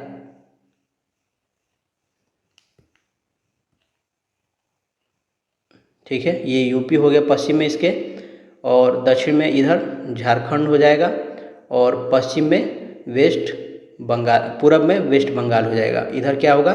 नेपाल हो जाएगा, ठीक है। नेपाल एंड भूटान इसे जुड़ा हुआ है, तो ये ध्यान रखना है। सॉरी, सिर्फ यहाँ पे नेपाल होगा, ना कि भूटान, नेपाल। तो इन चारों से ये घिरा हुआ है। अगला प्रश्न देखिए, सविनय अवज्ञा आंदोलन के दौरान देशभक्ति की भावना को बढ़ावा देने के लिए कांग्रेस द्वारा पटना से कौन सा द्विभाषी साप्त प्रकाशित किया गया था? बाद में अंग्रेजों द्वारा इसे दबा दिया गया। तो राइट आंसर हो जाएगा ऑप्शन ए, बिहार सत्याग्रह समाचार। तो सविनय अवज्ञा आंदोलन जो कि 1930 में हुआ था, इसके दौरान पटना से कांग्रेस कार्यकर्ताओं द्वारा देशभक्ति की भावना और आंदोलन समाचार फैलाने के लिए बिहार सत्याग्रह नामक समाचार पत्र द्विभाषी साप्ताहिक प्रकाशित किया जाता था, जिसे बाद में अंग्रेजी सरकार ने जब्त कर दिया और प्रतिबंधित कर दिया। अगला प्रश्न है, 28 नवंबर 1940 को पटना में व्यक्तिगत सत्याग्रह किसने शुरू किया, जिसने युद्ध विरोधी नागरिक प्रतिरोध में बिहार की भागीदारी चिन्हित की? तो ये थे श्री कृष्ण सिंह, जो कि हमारे बिहार के प्रथम मुख्यमंत्री भी बने। राइट आंसर हो जाएगा ऑप्शन सी। ये पहले सत्याग्रही थे, ठीक है, और उसके बाद 28 नवंबर 1940 को अनुग्रह नारायण सिन्हा ये दूसरे सत्याग्रही बने, ये ध्यान रखना है। ये पहले थे, ये कब बने थे? 27 नवंबर 1940 को, और अनुग्रह नारायण सिन्हा 28 नवंबर 1940 को दूसरे सत्याग्रही बने। अगला प्रश्न है, अगला खंड है हमारा सामान्य विज्ञान और गणित का। इसमें 25 प्रश्न जो है सामान्य विज्ञान के हैं और 25 प्रश्न गणित के होंगे। और उसके बाद एक तीसरा खंड होगा हमारा 25 प्रश्न जीके का। तो 25 3 75 ये है, और 75 पहले हम कर चुके हैं, तो टोटल 150 प्रश्न इसमें थे। तो ये इतना ही इसका पैटर्न था। अगला प्रश्न देखते हैं कि K2Cr2O7 यानी पोटेशियम डाइक्रोमेट में क्रोमियम की ऑक्सीकरण संख्या क्या है? तो देखिए K2Cr2O7 ये एक क्या है? उदासीन अणु है, ठीक है। इस पे जो आवेश है क्या है? इस पे आवेश 0 है, ठीक है। जैसे मान लीजिए अगर कोई पूछता कि Cr2O7 2-, तो इस पे आवेश कितना है? तो इस पे -2 आवेश है। यहाँ पे जो पावर है ये -2 आवेश है। क्योंकि यहाँ पे कुछ भी नहीं है तो हम इसे मानेंगे 0 के बराबर है। अब क्या करेंगे हम? इसमें पहला देखेंगे पोटेशियम है, तो पोटेशियम का ऑक्सीकरण संख्या होता है +1, ठीक है। क्रोमियम का हमें निकालना है, इसका मान लेते हैं x। और ऑक्सीजन का जो ऑक्सीकरण संख्या होता है सामान्यतः वो होता है -2, ये याद रखना है। अब हम इसमें इन सब का वैल्यू रख देंगे। K2 यानी 2 पोटेशियम है तो 2 × 1, फिर क्रोमियम 2 है तो 2 × x प्लस 7 ऑक्सीजन है तो 7 × -2 बराबर आवेश कितना है? 0, तो 0 दे देंगे यहाँ पे। तो ये हो गया 2 + 2x - 14 बराबर 0। फिर ये हो जाएगा 2x - 12 बराबर 0। 2x = 12, तो x बराबर हमें मिल गया 6। ये कितना है? x प्लस है, तो हमारा राइट आंसर हो जाएगा ऑप्शन सी +6। अगला प्रश्न है कि वे अणु जो समान आणविक सूत्र साझा करते हैं लेकिन परमाणुओं की संरचनात्मक व्यवस्थाएं अलग अलग होती हैं, उन्हें इस रूप में जाना जाता है? तो उन्हें हम समावयवी बोलते हैं, ठीक है। आइसोमेरिज्म यानी आइसोमर्स बोलते हैं। तो राइट आंसर हो जाएगा ऑप्शन हमारा सी। जैसे कि ब्यूटेन जो है और एक है आइसोब्यूटेन। इन दोनों का फॉर्मूला जो है, आणविक सूत्र जो है C4H10 ही है, ठीक है। लेकिन इनकी जो संरचना है जब स्ट्रक्चर ड्रॉ करेंगे तो वो अलग अलग होगा, तो उसी को हम बोलते हैं आइसोमर यानी समवयी। बाकी जो आयन्स दिया है अभी हमने निकाला Cr6+, वो आयन है। समस्थानिक किसको बोलते हैं? तो एक ही तत्व के वे परमाणु जिनकी परमाणु संख्या समान परंतु द्रव्यमान संख्या भिन्न होती है। जैसे कि हाइड्रोजन समस्थानिक होता है, प्रोटियम, ड्यूटेरियम और ट्राइटियम। उसी तरीके से अपरूप क्या है? तो एक ही तत्व के विभिन्न भौतिक रूप, जैसे कार्बन के 3 अपरूप हैं, हीरा, ग्रेफाइट और एक है फुलेरिन। अगला प्रश्न है, निम्नलिखित में से कौन सी धातु सबसे अधिक अभिक्रियाशील है? तो धातुओं की सक्रियता श्रेणी में जो धातु जितनी ऊपर स्थित होती है वो उतनी अधिक अभिक्रियाशील होती है। तो पोटेशियम और सोडियम सक्रियता श्रेणी के सबसे ऊपर आते हैं। तो राइट आंसर हो जाएगा हमारा ऑप्शन बी, ठीक है। यहाँ पे मैं लिख देता हूँ, पोटेशियम आता है पहले, उसके बाद sodium, calcium, magnesium, aluminium, zinc, iron, और उसके बाद आयरन के बाद आता है एक लेड के बाद हाइड्रोजन के बाद कॉपर के बाद आएगा मरकरी के बाद सिल्वर, और सिल्वर के बाद गोल्ड यानी कि सोना। तो इसको याद रखना है, potassium, sodium, calcium, magnesium, aluminium, zinc. तो राइट आंसर बी हो जाएगा। अगला प्रश्न है, बॉयल के नियम के अनुसार यदि आप किसी गैस का तापमान स्थिर रखते हैं और उसका आयतन कम करते हैं तो दाब पर क्या प्रभाव पड़ता है? तो बॉयल का नियम क्या कहता है?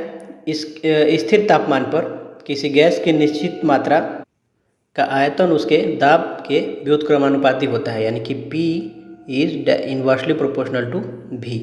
तो यहाँ से PV = क्या होगा? हमारा कांस्टेंट होता है। इसी को बोलते हैं बॉयल्स लॉ। याद रखने के लिए BPV याद रखें, बॉयल्स PV = कांस्टेंट। PV = क्या होता है? nRT। आर क्या है, गैस कांस्टेंट है, एन नंबर ऑफ मोल्स ये भी कांस्टेंट है, और टी हमारा बोला है स्थिर तापमान ये भी कांस्टेंट है, तो पी भी क्या होगा, पी भी कांस्टेंट हो जाएगा। अब बोल रहा है कि उसका आयतन कम करते हैं, यानी कि हमने क्या किया है, भी को कम किया है, तो पी क्या होगा, बढ़ेगा। तो राइट आंसर क्या हो जाएगा हमारा ऑप्शन ए, यह बढ़ता है। ठीक है, अगला प्रश्न है कि रेडॉक्स अभिक्रिया में इलेक्ट्रॉन प्राप्त करने वाले पदार्थ को क्या कहा जाता है। तो देखिए, इलेक्ट्रॉनिक सिद्धांत के अनुसार इलेक्ट्रॉन ग्रहण करने की प्रक्रिया को अपचयन बोलते हैं, इसलिए जो पदार्थ इलेक्ट्रॉन प्राप्त करता है वह अपचयित होता है, रिड्यूस्ड होता है। तो राइट आंसर हो जाएगा ऑप्शन बी। और ऑक्सीकरण किसको बोलते हैं, तो इलेक्ट्रॉन त्याग करने की प्रक्रिया को बोलते हैं। यहाँ पे ये ध्यान देना है कि जो पदार्थ इलेक्ट्रॉन ग्रहण करता है उसे ऑक्सीकारक एजेंट कहते हैं, परंतु वो स्वयं अपचयित होता है। ये ध्यान रखना, एग्जाम में कभी कभी इससे रिलेटेड कन्फ्यूज करके पूछ देता है। ठीक है, इसके लिए एक ट्रिक है, 11th-12th में पढ़ा होगा आपने शायद, ओयल ट्रिक।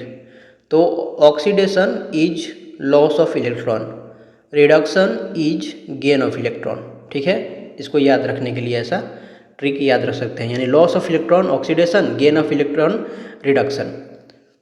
अगला प्रश्न है कि मानव विकास सूचकांक किसके द्वारा विकसित किया गया था। तो इसका राइट आंसर हो जाएगा ऑप्शन बी, महबूब उल हक। ये एक पाकिस्तानी अर्थशास्त्री थे, इनके द्वारा ये विकसित किया गया था। इस कार्य में भारतीय नोबेल पुरस्कार विजेता अर्थशास्त्री अमर्त्य सेन ने भी उनका सहयोग किया था। अगला प्रश्न है कि पृथ्वी के अंदर वह बिंदु क्या कहलाता है जहाँ भूकंप के दौरान ऊर्जा मुक्त होती है। तो इसका राइट आंसर हो जाएगा ऑप्शन बी, हाइपोसेंटर।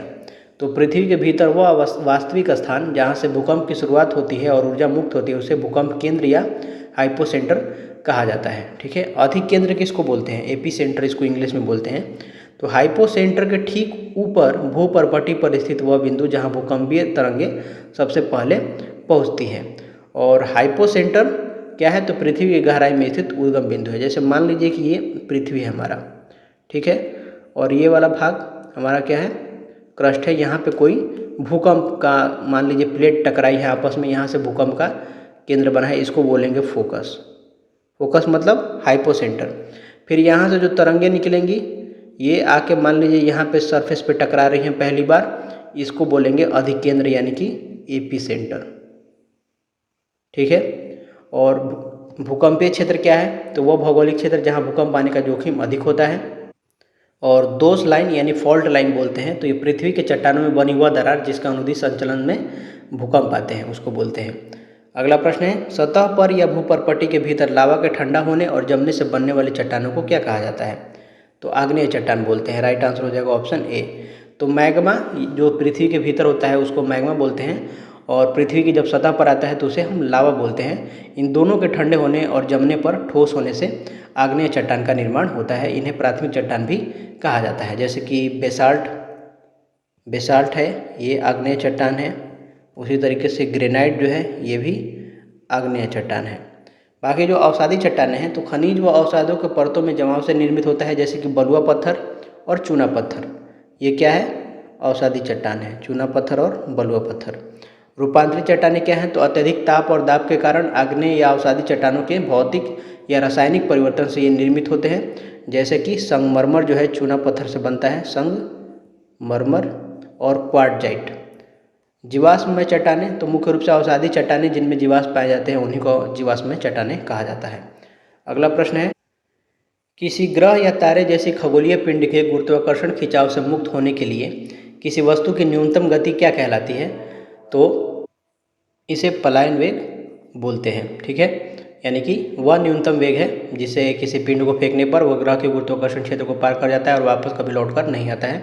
इसका जो फॉर्मूला होता है ये ध्यान रखना है, VSKP = √2gm/r। एम क्या है, उस ग्रह का द्रव्यमान है और उस ग्रह का ये रेडियस यानी त्रिज्या है। ठीक है, कक्षीय वेग क्या है, तो किसी ग्रह के चारों ओर उपग्रह को निश्चित कक्षा में चक्कर लगाने के लिए जो आवश्यक वेग होता है उसको कक्षीय वेग बोलते हैं। यानी V ऑर्बिटल जो है इसका फॉर्मूला होता है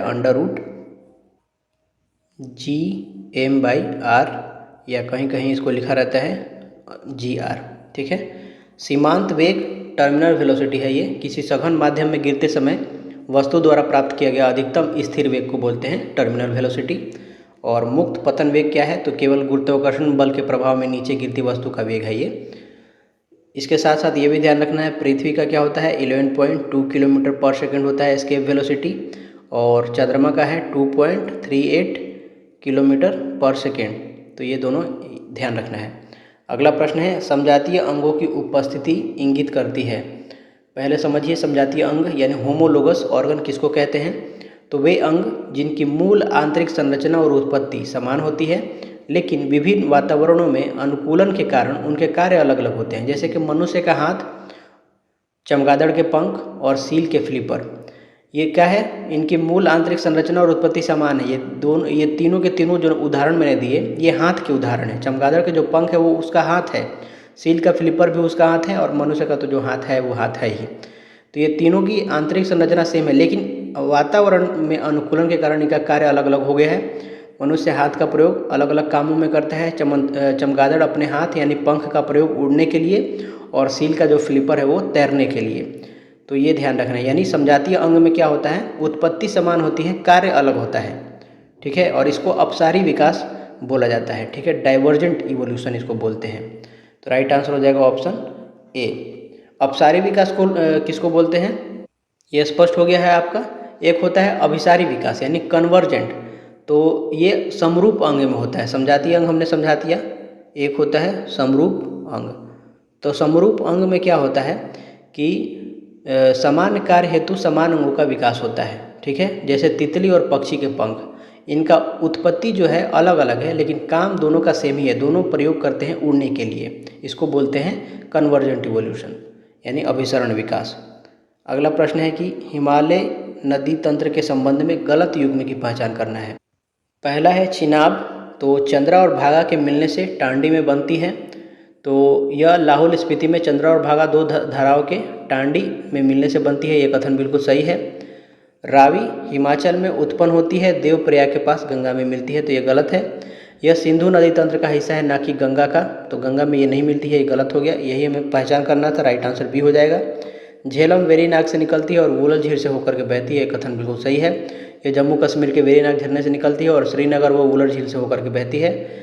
सतलज मानसरोवर के निकट राक्षस ताल से निकलती है, ये भी सही है। तो राइट आंसर बी हो जाएगा हमारा। अगला प्रश्न है कि द्रव्यमान m और v वेग वाली वस्तु की गतिज ऊर्जा का सही सूत्र क्या होगा। तो आपको पता है k = ½ mv² होता है, राइट आंसर हो जाएगा ऑप्शन डी। अगला प्रश्न है कि सूर्य द्वारा पृथ्वी को गर्म करने के लिए ऊष्मा स्थानांतरण की कौन सी विधि उत्तरदायी है। तो राइट आंसर हो जाएगा ऑप्शन बी, विकिरण।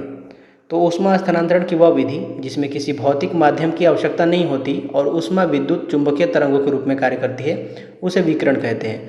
तो सूर्य से पृथ्वी तक ऊष्मा निर्वात से होकर विकिरण द्वारा ही पहुंच सकती है। चालन यानी कि कंडक्शन, तो ठोस पदार्थों में कणों के बिना अपना स्थान छोड़े ऊष्मा का संचरण होता है। जैसे कि लोहे का रॉड को यदि एक छोर आप गर्म करेंगे तो धीरे धीरे दूसरा छोर भी गर्म हो जाएगा। अभिवहन इसको बोलते हैं एडवेक्शन। तो वायुमंडल में हवा के क्षैतिज संचलन द्वारा ऊष्मा का स्थानांतरण जैसे लू है वो एडवेक्शन के द्वारा होता है। एक है कन्वेक्शन यानी संवहन, तो द्रव और गैसों में कणों की वास्तविक गति ऊर्ध्वाधर प्रभाव द्वारा ऊष्मा स्थानांतरण, जैसे कि ठंड के दिनों में आग जला करके जब आप हाथ सेकते हैं तो यह कन्वेक्शन के द्वारा होता है। अगला प्रश्न है, पृथ्वी के वायुमंडल की किस परत में ओजोन परत है जो सूर्य की हानिकारक पराबैंगनी विकिरण का अधिकांश भाग अवशोषित करती है। तो वो समताप मंडल में है, राइट आंसर हो जाएगा ऑप्शन बी। तो वायुमंडल की सप्ताप मंडल परत में भूसतह से यह लगभग 15 से 35 किलोमीटर की ऊंचाई पर ओजोन गैस का आवरण पाया जाता है। यह ओजोन परत सूर्य से आने वाली हानिकारक अल्ट्रावायलेट यानी कि पराबैंगनी किरणों को अवशोषित करके पृथ्वी पर जीवन की रक्षा करती है। नेक्स्ट क्वेश्चन है कि वह कौन सी परिघटना है जिसमें प्रकाश एक माध्यम से दूसरे माध्यम में जैसे हवा से पानी में जाते समय मुड़ जाता है। तो इसका राइट आंसर क्या हो जाएगा, इसका राइट आंसर हो जाएगा ऑप्शन ए, अपवर्तन। तो जब प्रकाश की किरण एक पारदर्शी माध्यम से दूसरे पारदर्शी माध्यम में प्रवेश करती है तो दोनों माध्यमों के सीमा पृष्ठ पर प्रकाश की चाल में परिवर्तन के कारण किरण अपने मार्ग से मुड़ जाती है और इस परिघटना को प्रकाश का अपवर्तन कहते हैं। परावर्तन आपको पता ही है, प्रकाश का किसी चिकनी सतह से टकराकर उसी माध्यम में वापस लौटना परावर्तन कहलाता है। विक्षेपण क्या है, तो श्वेत प्रकाश का प्रिज्म से गुजरने पर 7 अपने घटक रंगों में विभाजित होना विक्षेपण कहलाता है। विवर्तन यानी डिफ्रैक्शन, तो प्रकाश का किसी तीक्ष्ण किनारे या अवरोध से थोड़ा मुड़ जाना विवर्तन कहलाता है। अगला प्रश्न है, किसी वस्तु की अपनी गति की अवस्था में परिवर्तन का विरोध करने की प्रवृत्ति को क्या कहते हैं? तो इसका राइट आंसर हो जाएगा ऑप्शन सी, जड़त्व। किसी वस्तु का वह प्राकृतिक गुण जिसके कारण वह अपनी विराम अवस्था या एक समान गति की अवस्था में परिवर्तन का विरोध करती है, जड़त्व कहलाता है। यह न्यूटन के गति के प्रथम नियम का आधार है, जिसे जड़त्व का नियम भी कहा जाता है। अगला प्रश्न है, एक छोटे आयाम वाले सुरेल ये नहीं होगा, यहाँ पे सरल होगा, इसको हटा दीजिए। सरल लोलक के लिए उसका आवर्तकाल एक पूर्ण दोलन का समय मुख्यतः किसके द्वारा निर्धारित होता है? तो छोटे आयाम वाले सरल लोलक यानी सिंपल पेंडुलम के आवर्तकाल का जो सूत्र होता है वो होता है T=2π√L/G। L क्या है? तो लोलक की लंबाई है, और G क्या है? गुरुत्वीय त्वरण है। यहाँ से आप देखिए स्पष्ट है कि आवर्तकाल केवल लोलक की लंबाई और उस स्थान के गुरुत्वीय त्वरण पर निर्भर करता है, यह लोलक के द्रव्यमान पर निर्भर नहीं करता है। और ये क्या कह रहा है? एक छोटे आयाम वाले सरल लोलक के लिए किसके द्वारा निर्धारित होगा? तो द्रव्यमान पर नहीं होगा, लंबाई पर होगा। तो ये तो ऑप्शन नहीं होगा लंबाई पर, तो ये हमारा होगा रिलीज कोण, ये भी नहीं होगा। द्रव्यमान ये भी नहीं होगा। रिलीज कोण का मतलब अगर पेंडुलम ऐसे लटका हुआ है ना, तो बोल रहा है कि इस पेंडुलम को अगर हम यहाँ पे ला के छोड़े थीटा, तो आवर्तकाल में क्या अंतर आएगा? कोई अंतर नहीं आएगा, सेम ही होगा। T=2π√L/G होगा। अगला प्रश्न है, लेंज का नियम जो प्रेरित विद्युत धारा की दिशा का वर्णन करता है, निम्नलिखित के संरक्षण के नियम का प्रत्यक्ष परिणाम है। तो प्रेरित विद्युत वाहक बल या विद्युत धारा की दिशा हमेशा ऐसी होती है कि वह उस कारण का ही विरोध करती है जिससे वह उत्पन्न हुई है, और इसी को लेंज का नियम कहते हैं। और यह नियम सीधे तौर पर ऊर्जा के संरक्षण के नियम का पालन करता है, क्योंकि चुंबक को गति कराने में किया गया यांत्रिक कार्य ही विद्युत ऊर्जा में परिवर्तित होता है। तो राइट आंसर क्या हो जाएगा? ऑप्शन हमारा सी हो जाएगा। संवेग संरक्षण, तो रॉकेट नोदन इसका उदाहरण है। द्रव्यमान संरक्षण रासायनिक अभिक्रिया का मूल नियम है ये। और आवेश, तो किरचॉफ का पहला नियम इस पर, जिसमें आवेश संरक्षण आधारित है इसी पर। अगला प्रश्न है कि प्रकाश विद्युत प्रभाव प्रकाश की कर्ण सदृश प्रकृति को दर्शाता है या किसी पदार्थ से इलेक्ट्रॉनों के उत्सर्जन का वर्णन करता है जो वह इनसे टकराता है। तो राइट आंसर हो जाएगा ऑप्शन बी, उच्च आवृत्ति विद्युत चुंबकीय विकिरण। प्रकाश विद्युत प्रभाव है क्या? तो जब पर्याप्त उच्च आवृत्ति वाले विद्युत चुंबकीय पदार्थ विकिरण जैसे पराबैंगनी किरणें या प्रकाश फिलामेंट किसी धातु की सतह से टकराते हैं, तो धातु की सतह से इलेक्ट्रॉन उत्सर्जित होते हैं, और यह घटना साबित करती है कि प्रकाश तरंग के साथ साथ कर्ण की तरह भी कार्य करता है। अगला प्रश्न है, आनुवांशिकी में जीन के वैकल्पिक रूप के लिए क्या शब्द है? तो जीन के लिए एलील यूज किया जाता है। राइट आंसर हो जाएगा ऑप्शन डी।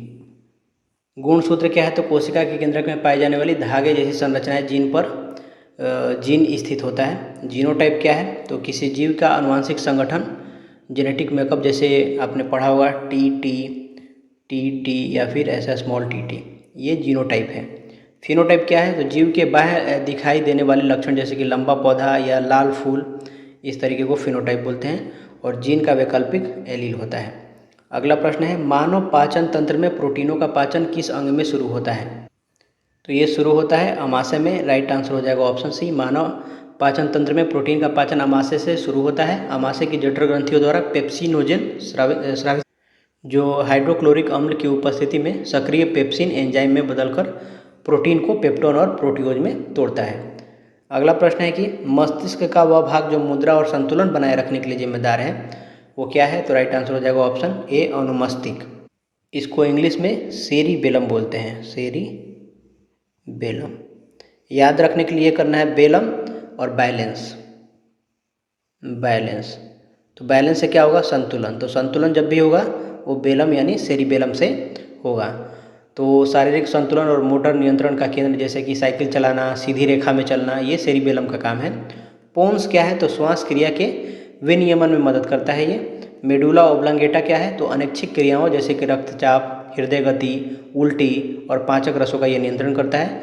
प्रमस्तिष्क को सेरिब्रम बोलते हैं, सेरिब्रम।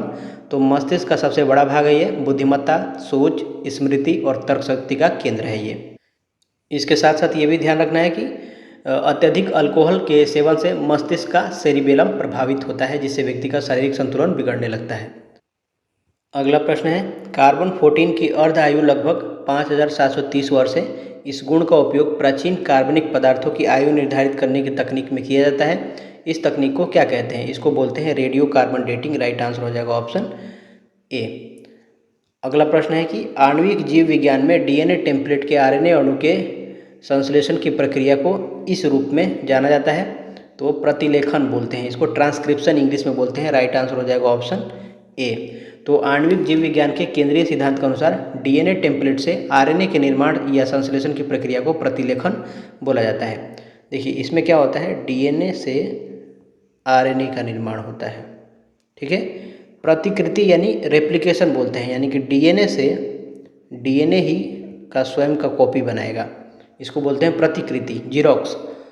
परिवर्तन क्या है, ट्रांसफॉर्मेशन बोलते हैं। तो बाहरी डीएनए का कोशिका में प्रवेश करना।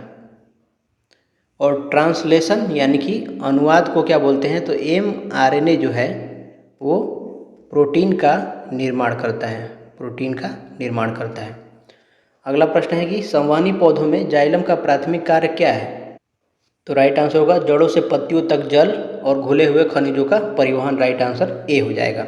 ज से जाइलम, ज से जल, और फ्लोएम होता है, फ से फ्लोएम, फ से फूड यानी कि भोजन। तो पत्तियों द्वारा निर्मित भोजन को पौधों के अन्य भागों तक कौन पहुंचाता है? फ्लोएम पहुंचाता है। ये वाला जो काम है पत्तियों के शेष पौधे तक शर्करा का परिवहन, ये फ्लोएम का काम है, ना कि जाइलम का, ये याद रखना है। और ये वाला जाइलम का है। राइट आंसर हो जाएगा ऑप्शन ए। अगला प्रश्न है, यहाँ से हमारा मैथ का शुरू होता है। क्वेश्चन है कि एक 2 अंकीय संख्या और उसके अंकों के स्थान बदलने से प्राप्त संख्या के बीच का अंतर 36 है। उस संख्या के 2 अंकों के बीच का अंतर क्या है?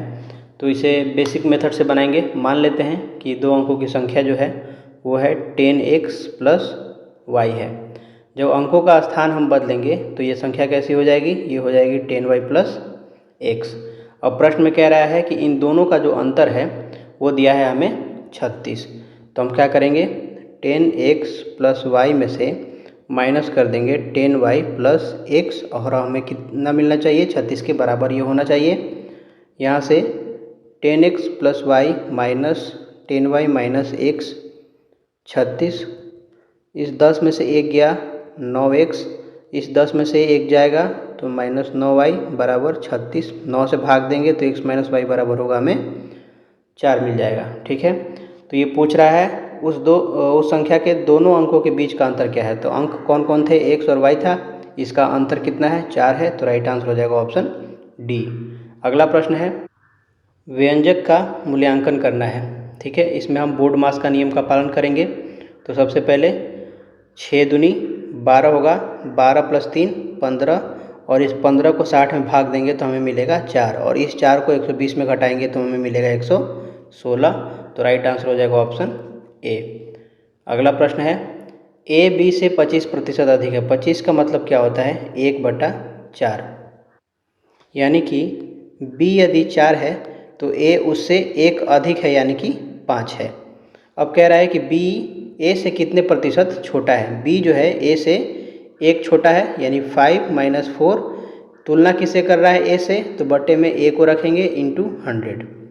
हमेशा अंतर निकालिए, और जिससे तुलना करें, से बोला है ए से तो ए रखेंगे, और मान लीजिए कोई और होता तो वहाँ से उसका मान रख देते। तो ये हो गया 1/5 × 100, तो ये हो जाएगा 20%। राइट आंसर हो जाएगा ऑप्शन डी।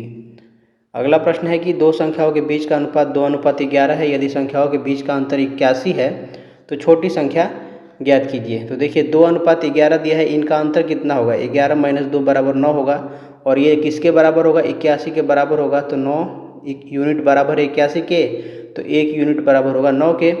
तो इस 1 यूनिट यहाँ पे 2 है, तो 2 से गुणा कर देंगे तो 9 दूनी 18 हो जाएगा छोटी संख्या, और बड़ी संख्या 11 × 9 99 हो जाएगा।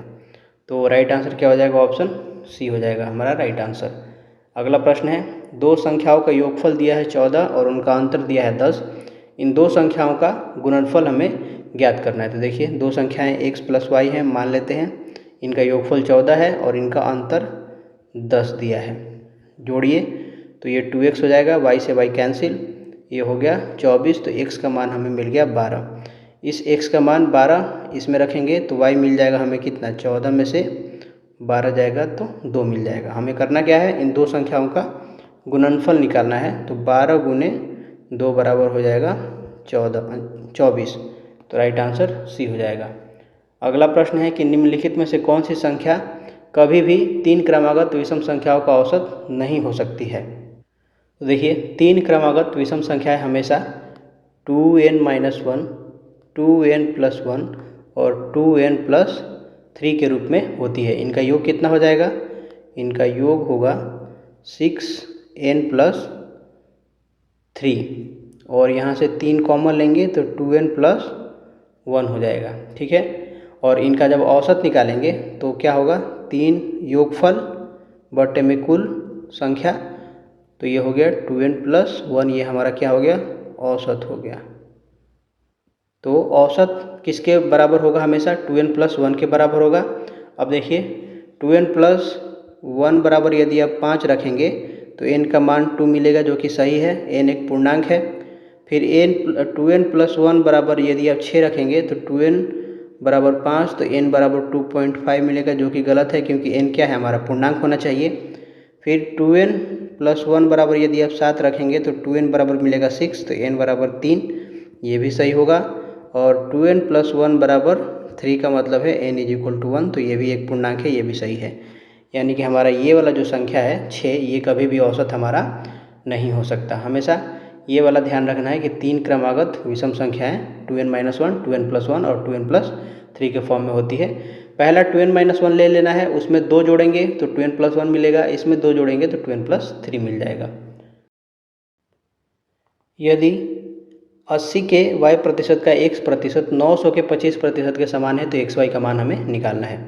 तो 80 के मतलब गुणा, y प्रतिशत मतलब y बट्टा में 100 का मतलब गुणा, x प्रतिशत मतलब x बट्टा में 100 बराबर 900 गुणा, k का मतलब गुणा, और ये 25% का मतलब 25/100। 2 0 से 2 0 कैंसिल हो जाएगा। ठीक है, और यहाँ से 0 से ये 0 कैंसिल हो जाएगा, 2 चौके 8, 2 पचे 10 हो जाएगा, और फिर ये 4 एकम 4, 25 चौके 100 हो जाएगा। तो y बराबर कितना हो गया, 9 गुने 25 गुने 25 गुने 5, तो ये लिख सकते हैं 9 5 45, 25 25 कितना होता है, 625। देखिए यूनिट डिजिट 5 है, 5 25 होगा, तो यूनिट डिजिट हमारा 5 आना चाहिए। ऑप्शन डी हमारा राइट आंसर हो जाएगा। यदि एग्जाम में आपके पास समय है तो इसको गुणा कर लीजिए 625 गुने 45 से।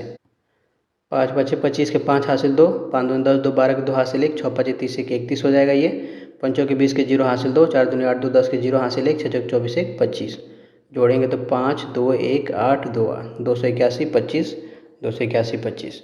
अगला प्रश्न है कि एक गाँव की जनसंख्या 25,000 है, इसका 5वां हिस्सा महिलाएं हैं और शेष पुरुष हैं। तो 5% पुरुष और 40% महिलाएं अशिक्षित हैं। कुल जनसंख्या का कितना प्रतिशत शिक्षित है। ठीक है, देखिए 25,000 टोटल संख्याएं हैं, 5वां हिस्सा महिला है, यानी कि 1/5 कितना है, वुमेन्स है, महिलाएं हैं। तो इसका 1/5 कितना होगा, 25,000 गुने 1/5 बराबर हो जाएगा 5,000, यानी 5,000 महिलाएं हैं, और 25,000 में से 5,000 घटा देंगे तो 20,000 आपको क्या मिल जाएंगे, मर्द यानी मेल मिल जाएगा। ठीक है, तो ये हो गया 20,000, यानी 20,000 पुरुष है और 5,000 महिलाएं हैं। अब कह रहा है कि 5% पुरुष हैं और 40% महिलाएं अशिक्षित हैं। तो 20,000 का 5% हटा देंगे तो 20,000 गुने 5/100, 2 0 से 2 0 कैंसिल, 5 दूनी 10, यानी 1,000 जो है ये अशिक्षित है। पुरुष जो हैं 1,000 अशिक्षित हैं, और ये जो 5,000 महिलाएं हैं इसमें 40% अशिक्षित हैं। तो 5,000 का 40% कितना हो जाएगा, 2 0 से 2 0 कैंसिल, 5 चौके 20, और उस पर 2 0, यानी 2,000 महिलाएं जो हैं अशिक्षित हैं, ये अशिक्षित हैं।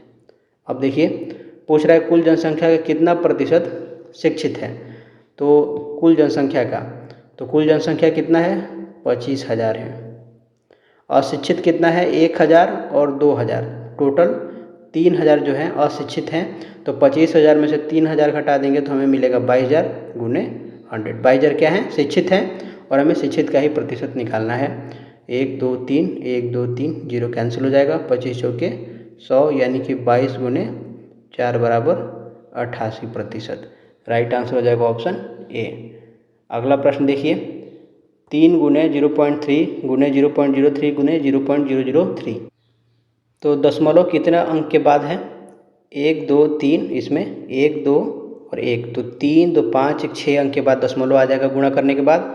1 2 3 4, 3 का पावर 4 गुने 10 टू द पावर कितना होगा, 6 हो जाएगा, -6, क्योंकि 6 अंक के बाद दशमलव आएगा।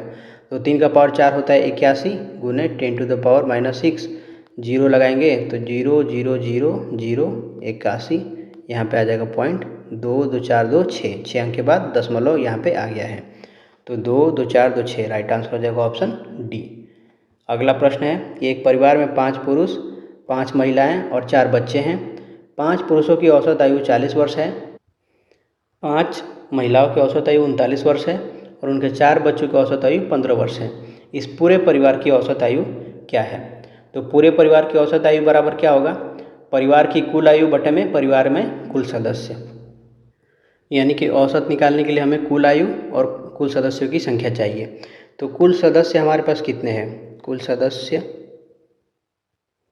इनकी संख्या है 5 पुरुष 5 महिलाएं और 4 बच्चे, यानी कि 14 है। नीचे वाला तो हमें मिल गया। 5 पुरुष की औसत आयु, तो 5 पुरुष की औसत आयु 40 है, तो कुल कितना हो जाएगा, तो 40 गुने 5 यानी कि 200 हो जाएगा कुल आयु। फिर 5 महिलाओं की औसत आयु 39 है, 5 महिलाओं की औसत आयु 39 है, तो इसमें 5 से गुणा कर देंगे तो हमें कुल आयु मिल जाएगा। तो ये हो गया कितना, 195 हो जाएगा। फिर 4 बच्चे की औसत आयु दिया है 15 वर्ष, तो 15 में हम क्या करेंगे, 4 से गुणा कर देंगे, 15 चौके 60। इन सबको जोड़ेंगे तो कितना हो जाएगा, ये हो जाएगा 455 वर्ष। ठीक है, 5 9 6 15 2 1 3 4 5, ठीक है।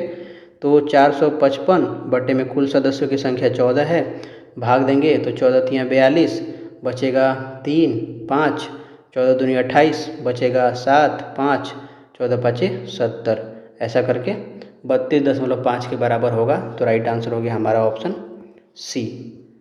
अगला प्रश्न है कि एक सोफ़ा सेट 10,000 में खरीदा गया, इसका मूल्य 10% प्रति वर्ष की दर से ह्रासित हो गया है, तो 2 वर्ष बाद इसका मूल्य ज्ञात कीजिए। हर वर्ष 10% ये दर से घट रहा है। ठीक है, 10,000 में खरीदा था, देखिए हमें मूल्य क्या दिया है, 10,000, ये प्रिंसिपल अमाउंट हो गया एक प्रकार से समझने के लिए। 10% रेट हो जाएगा, समय दिया है 2, तो मिश्र धन 2 साल के बाद हमें निकालना है। 1 माइनस इसलिए कि घट रहा है और पावर टी, तो पी कितना है, 10,000 है, 1 माइनस 10 बटे में 100 का पावर 2, 0 से 0 कैंसिल, ये हो गया 10,000 गुने 9 बटे 10 गुने 9 बटे 10, 2 0 से 2 0 कैंसिल, 9 81, यानी कि इस पे 9 81 पे 2 0, यहाँ पे 1 0 और होगा, तो हमारा हो गया आंसर 8100, राइट आंसर। अगला प्रश्न है कि एक व्यक्ति ने y वर्षों के लिए 10% वार्षिक साधारण ब्याज पर 100 रुपये का निवेश किया और 2y वर्षों के बाद ब्याज 4x है, तो y का मान ज्ञात कीजिए। देखिए मूलधन क्या दिया है, मूलधन हमें दिया है 100 रुपये का निवेश किया है उसने। ठीक है, यहाँ पे 100 रुपये का निवेश किया, ये मूलधन हो गया। दर कितना दिया है, दर दिया है हमें 10% यहाँ पे दिया है, और समय कितना दिया है, समय दिया है 2y वर्षों के बाद। ठीक है, और साधारण ब्याज हमारा कितना हो गया है, सिंपल इंटरेस्ट ये हो गया है 4x, यहाँ पे 4x दिया है, तो y का मान हमें ज्ञात करना है। इसका कहीं यूज नहीं होगा क्योंकि एक अजम्पशन है, बोला है कि यदि एक व्यक्ति ने y वर्षों के लिए 10% प्रति वर्ष साधारण ब्याज पर 100 रुपये का निवेश किया, यदि 2y वर्षों के बाद ब्याज 4x है तो y का मान ज्ञात कीजिए। ठीक है, तो अब क्या करेंगे, फॉर्मूला लगाएंगे SI is equal to simple interest PRT by 100। Simple interest कितना दिया है, 4x है, मूलधन x है, दर 10% है और समय 2y है, बटे में 100। तो देखिए इस 0 से 0 कैंसिल, इस x से इस ये x कैंसिल हो जाएगा, 2 से 2 दूनी के 4, तो y बराबर कितना हो गया यहाँ से 20 वर्ष। तो राइट आंसर हो जाएगा ऑप्शन डी, y का मान 20 होगा। अगला प्रश्न है कि हमें इसका मान ज्ञात करना है। ठीक है, तो सबसे पहले हम क्या करेंगे, 243 को देखिए, ये 243 जो लिखा हुआ है 243, और कितने अंक के बाद दशमलव है, 1 2 3 4 5 अंक के बाद दशमलव है, तो हम इसे लिख सकते हैं 10 टू द पावर माइनस 5। और पावर में क्या है, 0.6 है, 0.6 को 6/10 यानी कि 3/5 आप लिख सकते हैं। ठीक है, तो या यूँ कहें कि आप इसको ऐसे कर लीजिए, 243 गुने 10 टू द पावर माइनस 5 है, तो 243 का 3 टू द पावर 5 यदि करेंगे तो आपको मिलता है 243 into 10 to the power minus 5। तो इसको लिख सकते हैं 3 into 10 to the power minus 1 का पावर 5 लिख सकते हैं, और बाहर कितना है पावर में, बाहर 0.6 है, तो 0.6 हमने रख दिया। उसी तरीके से 256, तो 256 है, 4 का पावर 4 हो जाएगा, into 10 to the power minus 4 हो जाएगा, पावर कितना है 0.75, 4 कॉमन ले लेंगे, 4 into 10 to the power minus 1 का पावर 4 इंटू 0.75। ठीक है, अब देखिए ये 5 से इसमें मल्टीप्लाई हो जाएगा, तो 6 5 30, 30 के एक अंक के बाद दशमलव, तो यानी 3 हो जाएगा, तो ये कितना होगा 0.3 का पावर 3 प्लस ये 75 गुने 4, 75 गुने 4, 5 के 20, 7 का 28, 2 30, और 2 अंक के बाद दशमलव लगाएंगे तो ये 3 हो जाएगा, यानी कि 0.4 का पावर 3। तो 0.3 का पावर 3 कितना हो जाएगा, ये हो जाएगा 0.027 प्लस ये हो जाएगा 0.064, जोड़ेंगे तो 7 4 11, 6 2 8 1 9, तो 0.091 हमारा राइट आंसर हो जाएगा ऑप्शन बी। अगला प्रश्न है कि निम्नलिखित में से कौन से कथन सही है। पहला कथन दिया है कि यदि कोई संख्या 40 से बढ़ करके 60 हो जाती है तो प्रतिशत वृद्धि 50% है। देखिए 60 हो गया है, तो 60 माइनस 40, मूल कितना था 40 था, इंटू 100, तो ये कितना हो जाएगा 20 बटे में 40 गुने 100, 20 से कम 20, 20 दूनी 40, 50, यानी कि 50% हो जाएगी। ये बिल्कुल कथन सही है। दूसरा है कि 0.5% 1/2 के बराबर है, तो 0.5% का मतलब क्या है कि 0.5 गुने 1/100, इसको क्या लिख सकते हैं 1/2 गुने 1/100, यानी कि ये 1/200 के बराबर होगा, ना कि 1/2 के, तो ये गलत हो गया। किसी संख्या का 25% ज्ञात करने के लिए उसे 4 से विभाजित करेंगे। तो देखिए 25% का मतलब क्या होता है 25/100, यानी कि 1/4, यानी कि 4 से हम विभाजित कर रहे हैं यहाँ पे, तो ये बिल्कुल सही है। तो राइट आंसर हो जाएगा 1 और 3 हमारा सही है, ऑप्शन ए। क्वेश्चन है कि 8 लोगों के एक परिवार के पास 30 दिनों के लिए पर्याप्त चावल का भंडार है। कुछ रिश्तेदारों के आने के कारण यह भोजन 20 दिनों में खपत हो गया।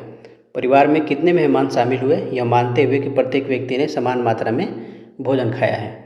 ठीक है, तो कुल भोजन की मात्रा क्या करेंगे, उसके लिए हम देखिए 8 गुने 30 से मल्टीप्लाई कर देंगे तो हमें मिल जाएगा कुल भोजन की मात्रा, यानी कि 240 यूनिट। मान लेते हैं कुल व्यक्तियों की संख्या रिश्तेदार के आने के बाद क्या हो जाती है, मान लेते हैं जो रिश्तेदार आए हैं वो एक रिश्तेदार आए हैं। ठीक है, तो क्या हो जाएगा 8 + x कुल रिश्तेदार, ये कितनों दिन में ख़त्म किया इन्होंने 20 दिन में, और पहले कितने दिन में ख़त्म होना था, तो 8 गुने 30 यानी कि 240 दिन में, मतलब 240 यूनिट। तो 0 से 0 कैंसिल, ये हो जाएगा 12, तो 8 + x बराबर 12, यानी कि x बराबर हमें मिल जाएगा 4, यानी कि 4 मेहमान आए थे। राइट आंसर हो जाएगा ऑप्शन सी। अगला प्रश्न है कि 50 व्यक्तियों का एक कार्यबल एक ठेकेदार के साथ मिलकर एक कार्य को 5 महीने में पूरा करता है। 125 व्यक्तियों द्वारा समान कार्य कितने महीनों में पूरा किया जा सकेगा। तो देखिए सेम तरीके से है, इसका जो फॉर्मूला होता है M1 गुने D1 बराबर M2 इंटू D2। हालांकि बट्टे में W1 और W2 भी रहता है, क्योंकि यहाँ पे एक ही कार्य को किया जा रहा है तो W1 W2 समान हो जाएगा, इसलिए इसको हम फॉर्मूले से हटा देंगे अभी के लिए। ठीक है। अब M1 कितना है, 50 व्यक्ति हैं, कितने दिन के लिए, 5 महीने के लिए। दिन रखे, महीने रखे या साल रखे, D1 जो है सेम होना चाहिए। 125 व्यक्तियों द्वारा, तो 125 गुने कितने महीने, x महीने मान लेते हैं, पूरा होगा तो 25 5 125, 25 दूनी 50, यानी x = 2 महीने में ये काम पूरा हो जाएगा। अगला प्रश्न है कि निम्नलिखित में से कौन सी परिमेय संख्या सबसे बड़ी है। तो सबसे बड़ी देखिए, ये -5/7 है, एग्जाम में ऐसे ही इसका दिया था, नीचे माइनस कर दिया था। 29/42, ये -9/14 और ये हो गया -11/28। तो हम क्या करेंगे, सबसे पहले 7, 42, 14 और 28 का एलसीएम ले लेते हैं। तो एलसीएम लेंगे तो 7 × 42, 14, 7 × 28, 2 3 6, 2 दूनी के 4, तो 7 दूनी 14, 14 3 42, 42 दूनी 84। एलसीएम हमारा कितना आ गया, 84 आ गया। तो हम क्या करेंगे, ऊपर नीचे इसमें 12 से मल्टीप्लाई कर देंगे, तो ये क्या हो जाएगा, -60/84। इसमें 2 से मल्टीप्लाई करेंगे तो -58/84। 14 × 6 = 84, तो 9 × 6 = 54/84 और 28 × 3 = 84, तो -33/84। तो अब देखिए हर जो है सबका समान है। ठीक है।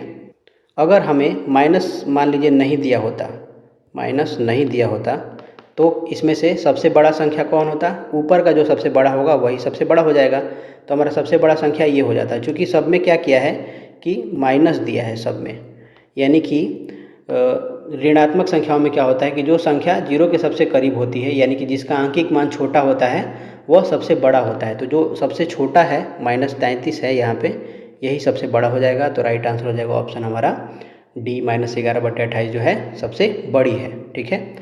अगला प्रश्न है कि दिए गए प्रश्न में अभिकथन A के कथन के कारण R का कथन दिया गया है, सही विकल्प चुनिए। संख्या 5 + √2 एक अपरिमेय संख्या है, तो ये कथन बिल्कुल सत्य है। एक परिमेय संख्या और एक अपरिमेय संख्या का योगफल सदैव एक अपरिमेय संख्या होती है, तो ये भी सही है। उदाहरण के लिए ऊपर ही आप देख सकते हैं कि 5 एक परिमेय संख्या है और √2 एक अपरिमेय संख्या है, और दोनों को हमने जोड़ा तो हमें क्या मिला, अपरिमेय संख्या मिला। तो ये भी हमारा सही हो जाएगा, कथन और कारण दोनों ही हमारा सही होगा। ऑप्शन हमारा B, अभिकथन A और कारण R दोनों सही है। कारण R अभिकथन A की सही व्याख्या करता है। अगला प्रश्न है, प्रति वर्ष कितने प्रतिशत साधारण ब्याज की दर से कोई धनराशि 8 वर्ष में दोगुनी हो जाएगी। तो साधारण ब्याज की दर से पूछ रहा है, तो मान लेते हैं हमारा जो मूलधन है वो 100 रुपये है, तो मिश्रधन दुगना होगा 8 वर्ष में, तो ये कितना हो गया, 200 हो जाएगा। मूलधन दुगना हो गया यानी मिश्रधन 200 रुपये हो गया हमारा। साधारण ब्याज सिंपल इंटरेस्ट कितना होगा, तो A - P, मिश्रधन माइनस मूलधन, यानी कि ये हमें मिल जाएगा 100। और सिंपल इंटरेस्ट का फॉर्मूला होता है PRT/100, तो यहाँ सब मान रख देंगे हम। 100 गुने मूलधन कितना है 100, दर हमें निकालना है, T हमें दिया है 8 वर्ष, बटे में 100, 100 से 100 कैंसिल, तो R = होगा 100/8, यानी कि 50/4, 25/2, तो ये हो गया 12.1/2%। राइट आंसर हो जाएगा ऑप्शन A। अगला प्रश्न है कि हिमाक्षी 4 प्रति टॉफ़ी की दर से टॉफ़ियाँ खरीदती है, वह फिर से 5 रुपये प्रति टॉफ़ी में उतनी ही टॉफ़ियाँ खरीदती है, फिर वह उन्हें एक टोकरी में मिलाती है और 4 रुपये प्रति टॉफ़ी पर बेचती है। उसे लाभ होगा या हानि होगी, साथ ही उसे कितने प्रतिशत लाभ या हानि होगी।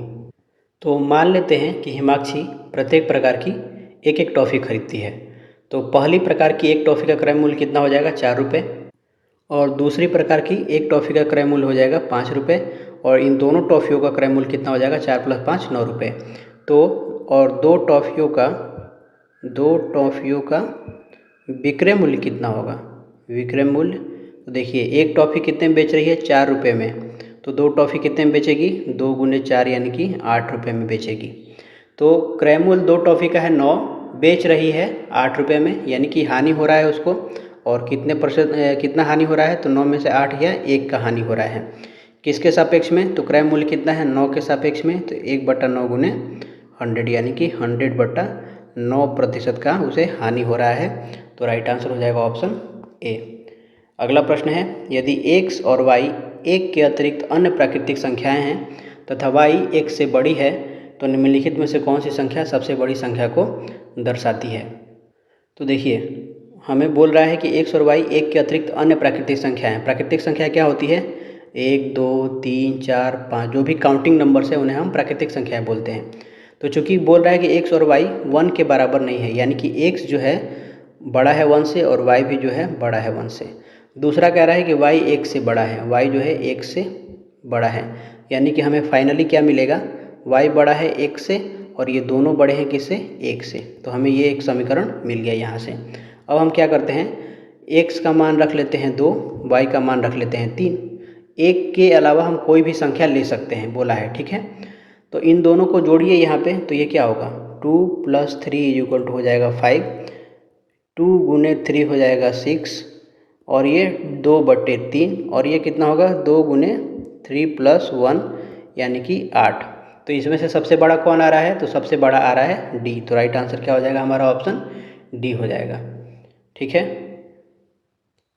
अगला प्रश्न, आवर्ती दशमलव इसका समतुल्य भिन्न क्या होगा? इसको आवर्ती दशमलव को इस तरीके से लिख सकते हैं 0.12 पर बार या रेकरिंग, ठीक है। अब जब बार हटाते हैं तो क्या करते हैं? 12 जिस पे बार नहीं है उसको घटा देते हैं, बटे में लिखते हैं 9 और जितने पे बार है उसके लिए एक 0। तो ये हो गया 11/90। तो राइट आंसर हो जाएगा ऑप्शन बी। यही एक तरीका है इसे लिखने का। क्वेश्चन है कि उस मापने वाली छड़ी की अधिकतम लंबाई ज्ञात कीजिए जिसका उपयोग 48 मीटर, 72 मीटर, 96 मीटर, 120 मीटर की लंबाई को ठीक से मापने के लिए किया जा सकता है। तो जब भी इस तरीके का प्रश्न आए तो अधिकतम लंबाई निकालने के लिए हम निकालते हैं HCF दी गई संख्याओं का। तो 48, 72, 96 और 120 का हम क्या करेंगे? LCM निकालेंगे। तो देखिए 48 को किस में तोड़ सकते हैं? इसको लिख सकते हैं 12 × 4, 72 को लिख सकते हैं 12 × 6, 96 को लिख सकते हैं 12 × 8 और 120 लिख सकते हैं 12 × 10। सब में क्या है? अधिकतम 12 का कॉमन आ रहा है, तो हमारा HCF क्या हो जाएगा? 12 हो जाएगा। तो राइट आंसर हो जाएगा ऑप्शन डी। अगला प्रश्न है कि एक व्यक्ति के पास 25 साइकिल खरीदने के लिए पैसे हैं जिनमें से प्रत्येक की कीमत 500 रुपये है। यदि प्रत्येक साइकिल की कीमत 125 अधिक हो तो वह कितनी साइकिल खरीद सकता है? व्यक्ति के पास कुल धन कितना है ये बताइए। कुल धन है 25 × 500। एक साइकिल का दाम 500 है, वो 25 साइकिल खरीद सकता है, यानी कि ये 12,500 रुपये उसके पास है। साइकिल की नई कीमत क्या है? नई कीमत ये है 125 रुपये ज़्यादा, 500 पहले था, 125 जोड़ देंगे तो ये हो जाएगा 625। तो कुल धन 12,500 में 625 से भाग दे देंगे तो हमें क्या निकल जाएगा? नई साइकिल की संख्या निकल जाएगी। तो 125 ये 100 हो जाएगा और ये हो जाएगा 5, 5 20 बचे 100। तो ये हमारा मिल गया 20 साइकिल वो नई खरीद सकता है दाम बढ़ने के बाद। राइट आंसर सी हो जाएगा।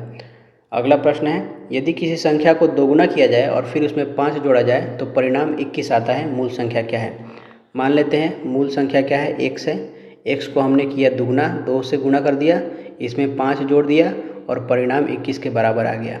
तो 2x बराबर हो जाएगा 21 - 5 = 16। तो x बराबर 16/2 = हो जाएगा 8। तो राइट आंसर हो जाएगा ऑप्शन सी। अब यहाँ से हमारा रीजनिंग का पोर्शन शुरू होगा। टोटल इसमें 25 क्वेश्चन होंगे। पहला देखिए, एक घन के 3 दृश्य नीचे दिए गए हैं, तो ए के विपरीत कौन सा अक्षर होगा? तो इस तरीके के प्रश्न को बनाने के लिए हम क्या करते हैं? सबसे पहले एक कॉमन ढूंढते हैं। तो ध्यान से देखिए, यहाँ पे के है और यहाँ पे के है। तो क्या करेंगे हम? क्लॉकवाइज जाएंगे, जहाँ से के जो कॉमन है इस तरीके से क्लॉकवाइज। तो लिखेंगे के बी ए और इसको लिखेंगे के एम एच। ये एच है, यहाँ पे भी एच है। तो देखिए इसमें के सेम है, तो जो अलग आ रहा है यहाँ पे पी, इसको लिख देंगे। तो के सामने पी, बी के सामने एम और ए के सामने एच हो जाएगा। तो राइट आंसर हो जाएगा ऑप्शन ए। दूसरा तरीका आप चाहें तो कर सकते हैं कि यहाँ पे देखिए बी कॉमन है और यहाँ पे बी कॉमन है। तो फिर से इस तरीके से क्लॉकवाइज जाएंगे। तो ये होगा बी ए के और इसको लिखेंगे बी एच पी। बी हटा देंगे, बचेगा क्या हमारे पास, यहाँ पे बचेगा एम, एम बच रहा है। तो देखिए ए के सामने एच, बी के सामने एम, के के सामने पी। तो राइट आंसर ए के सामने अभी भी एच आया है, तो ऑप्शन ए हमारा राइट आंसर हो जाएगा। अगला प्रश्न है कि निम्नलिखित प्रश्न में उत्तराकृति दिया गया है और दर्पण प्रतिबिंब का चयन कीजिए जब दर्पण को रेखा ए बी के साथ रखा गया हो। यानी हमें ऊपर क्या बनेगा ये बताना है, ठीक है। नीचे ऑलरेडी ये बना चुका है। तो देखिए ये जो एरो है ये ऐसे गया है, तो इस पर ऊपर जो है ये एरो ऐसे होना चाहिए, ठीक है। मिरर इमेज जब बनेगा तो ऐसा एरो इसमें उल्टा है, इसमें भी उल्टा है, इसमें भी है, बट इसमें सही से दिया गया है, इसलिए हमारा राइट आंसर हो जाएगा ऑप्शन डी। अगला प्रश्न है कि यदि कोई ये घड़ी है, घड़ी 1 बजे एक बार, 2 बजे 2 बार और इसी तरीके आगे भी बजती है, तो एक दिन में यह कितनी बार बजेगी, ठीक है। तो घड़ी 12 घंटे के चक्र में बजती है, ठीक है। 1 घंटे में कितना बजेगा, 1 बार बजेगा। दूसरे घंटे मान लीजिए 2 बज रहा है तो 2 बार बजेगा, 3 बज रहा है तो 3 बार बजेगा, ऐसे ही करके 12 अगर बज रहा है तो 12 बार बजेगा। तो टोटल हमारा यहाँ पे देखिए एक सीरीज बन रहा है, 1 2 3 यहाँ से 11 और 12 तक का, ठीक है। तो ये प्राकृतिक संख्या है, इनका योगफल n इंटू एन प्लस 1/2 होता है। तो 12 गुने 12 प्लस 13 बटे में 2, 2 छः के 12 यानी कि 13 छः 78 बार टोटल बजेगा। तो राइट आंसर हो जाएगा ऑप्शन ए। हालांकि एक दिन में ए नहीं होगा, एक पूरा दिन कितने दिन का होता है, 24 घंटे का होता है, 24 घंटे का होता है। तो क्या करेंगे हम 78 में 2 से गुणा कर देंगे, तो ये हो जाएगा 156। राइट आंसर हो जाएगा ऑप्शन बी। हमने 12 तक क्यों लिया है, क्योंकि हर बार यही होगा, 12 से जैसे ही आगे बढ़ेगा मतलब 13 बजना, तो 13 बजना को बोल सकते हैं दोबारा क्या बजेगा 1, यानी कि फिर से ये 1 बार बजेगा। जब 14 बजेगा यानी कि दोपहर का 2, तो ये 2 बार बजेगा। उसी तरीके से 3 4 फिर से, तो यही 2 बार रिपीट हो जाएगा, इसलिए हमने 2 से गुणा कर दिया है। अगला प्रश्न है कि लुप्त संख्या ज्ञात कीजिए। तो देखिए इसमें जो तर्क दिया है वो ये है कि जो ये बीच वाली संख्या है ये बराबर है, ऊपर प्लस नीचे वाले को जोड़ देना है और इन दोनों को गुणा कर देना है। तो यहाँ पे देखिए 6 गुने 7 प्लस 8 प्लस 4, तो 6 7 42, 8 4 12, तो ये कितना हो गया 54 हो गया। 54 यहाँ पे दिया हुआ है। फिर क्या करेंगे हम 12 और 7 को जोड़ेंगे और 8 गुने 4 करेंगे, तो 8 गुने 4 प्लस 12 प्लस 7, 8 चौके 32 और 12 7 19, तो 32 19 51, 51 यहाँ पे है। सेम 9 गुने 5 प्लस 14 प्लस 9 करेंगे, तो 9 बचे 45, 14 9 23, 5 3 8, 4 2 6 68। तो हमारा राइट आंसर हो जाएगा ऑप्शन ए। अगला प्रश्न है, मुकेश को स्पष्ट रूप से याद है कि उसके पिता का जन्म 15 मार्च के बाद और 19 मार्च से पहले हुआ था। तो मुकेश का अनुसार क्या है, 15 मार्च के बाद यानी कि 16 17 18, 19 मार्च से पहले, तो इसके आगे नहीं जाएंगे, तो 16 17 18 हो गया। आगे बढ़ते हैं, जबकि उसकी बहन को याद है कि उसके पिता का जन्म 17 मार्च के बाद और 21 मार्च से पहले हुआ था। तो बहन को क्या याद है, बहन के अनुसार है कि 17 मार्च के बाद यानी कि 18 19 और 20 होगा, क्योंकि ये 21 से पहले हुआ था। उनकी माँ को याद है कि उनका जन्मदिन 16 मार्च के बाद और 20 मार्च से पहले हुआ था। तो माँ को याद है कि 16 मार्च के बाद यानी कि 17 18 और 19 क्यों, क्योंकि ये 20 मार्च से पहले आता है, ठीक है। तो मुकेश के पिता का जन्मदिन किस दिन आता है, इसमें क्या कॉमन है आप ध्यान से देखिए। तो इन तीनों में 18 कॉमन है, तो राइट आंसर हो जाएगा ऑप्शन ए। बाकी कोई कॉमन नहीं है। 16 ये क्या 16 17 है, तो इसमें 19 20 है, इसमें 17 19 है, बट इसमें 17 नहीं है। अगर इसमें 17 होता तो तब सोचते।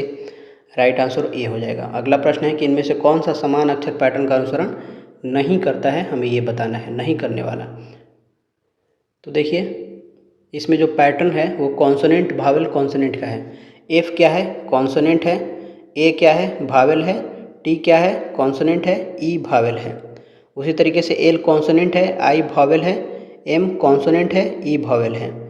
बी क्या है, कॉन्सोनेंट है, ओ भावेल है, एन क्या है, कॉन्सोनेंट है और डी भी कॉन्सोनेंट है। आर कॉन्सोनेंट है, ओ भावेल है, पी कॉन्सोनेंट है और ई भावेल है। तो देखिए ये तीनों एक समान है बट सी जो है ये अलग है, तो राइट आंसर हमारा हो जाएगा ऑप्शन सी। अगला प्रश्न है कि 5 व्यक्तियों के एक समूह की औसत आयु 40 वर्ष है। एक छठा व्यक्ति समूह में शामिल होता है जिससे औसत आयु 2 वर्ष बढ़ जाती है। कुछ समय बाद 60 वर्ष और 1 वर्ष की आयु के 2 व्यक्ति समूह छोड़ देते हैं। शेष 4 व्यक्तियों की नई औसत आयु 39 वर्ष हो जाती है। तो एक्स का मान बताना है। देखिए 5 व्यक्ति की कुल आयु क्या हो जाएगी, एक की मतलब औसत 40 है तो 40 गुने 5 करेंगे तो ये हो जाएगा 200 वर्ष। फिर छठवां व्यक्ति के आने पर औसत क्या हो गया है, तो छठा व्यक्ति समूह में शामिल होता है जिससे औसत आयु 2 वर्ष बढ़ जाती है। पहले कितनी थी, 40 थी, अब बढ़ गई है तो 40 + 2 हो गई है।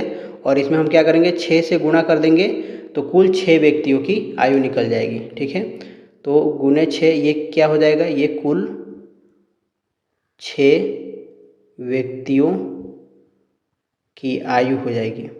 ठीक है, ये किसके बराबर हो जाएगा, तो 40 × 2 = 42, 42 गुने 6 यानी कि 252 वर्ष। ठीक है, 252 वर्ष। तो छठे व्यक्ति का क्या हो जाएगा, पहले 5 व्यक्ति थे तो 200 था, छठा व्यक्ति आ गया तो टोटल 252 हो गया। तो 252 में से 200 घटा देंगे तो बचेगा कितना, 52 वर्ष। यानी छठे व्यक्ति की आयु हो गई हमारा, ये छठवें व्यक्ति की आयु हो गई 52 वर्ष। अब आगे बढ़ते हैं। कुछ समय बाद 60 वर्ष और 1 वर्ष की आयु के 2 व्यक्ति समूह छोड़ देते हैं। 60 वर्ष और 1 वर्ष के आयु के, तो शेष 4 व्यक्तियों का कुल योग कितना हो जाएगा, औसत 39 है तो 4 व्यक्तियों का 39 गुने 4 यानी कि ये हो जाएगा 156 वर्ष। ठीक है, टोटल था कितना, 252 था, घट के हो गया 156। तो 252 में से 156 घटा देंगे तो हमें क्या मिलेगा, 96 वर्ष। अब इस 96 वर्ष का योगफल किसके बराबर हो रहा है, 60 वर्ष के और 1 वर्ष के। तो 60 + x = 96, तो x बराबर कितना हो जाएगा, 36।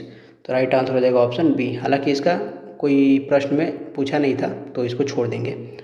अगला प्रश्न है, दिए गए समीकरण को संतुलित करने और रिक्त स्थान को भरने के लिए सही गणितीय ऑपरेशन का अनुक्रम चुनना है हमें। तो इसमें देखिए पहला वाला ऑप्शन रख के देखते हैं। इसमें परीक्षा में ऐसे ही करते हैं, बारी बारी से रख के चेक करना होता है।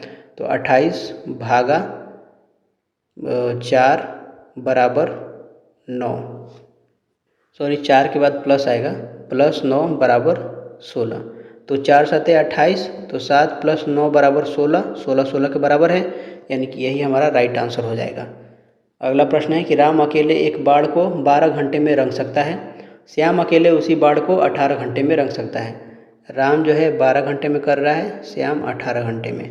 यदि वे एक ही समय पर काम शुरू करें और बिना रुके साथ मिलकर काम करें तो पूरी बाड़ को रंगने में उन्हें कितना समय लगेगा। तो देखिए ये डे हो गया, एफिशिएंसी निकालेंगे 12 और 18 का, तो ये हो जाएगा 36। तो 36 बारते हैं 36, 18 दूनी 36, यानी एक दिन में वो लोग 5 यूनिट रंगेंगे। टोटल रंगना कितना है, 36 यूनिट।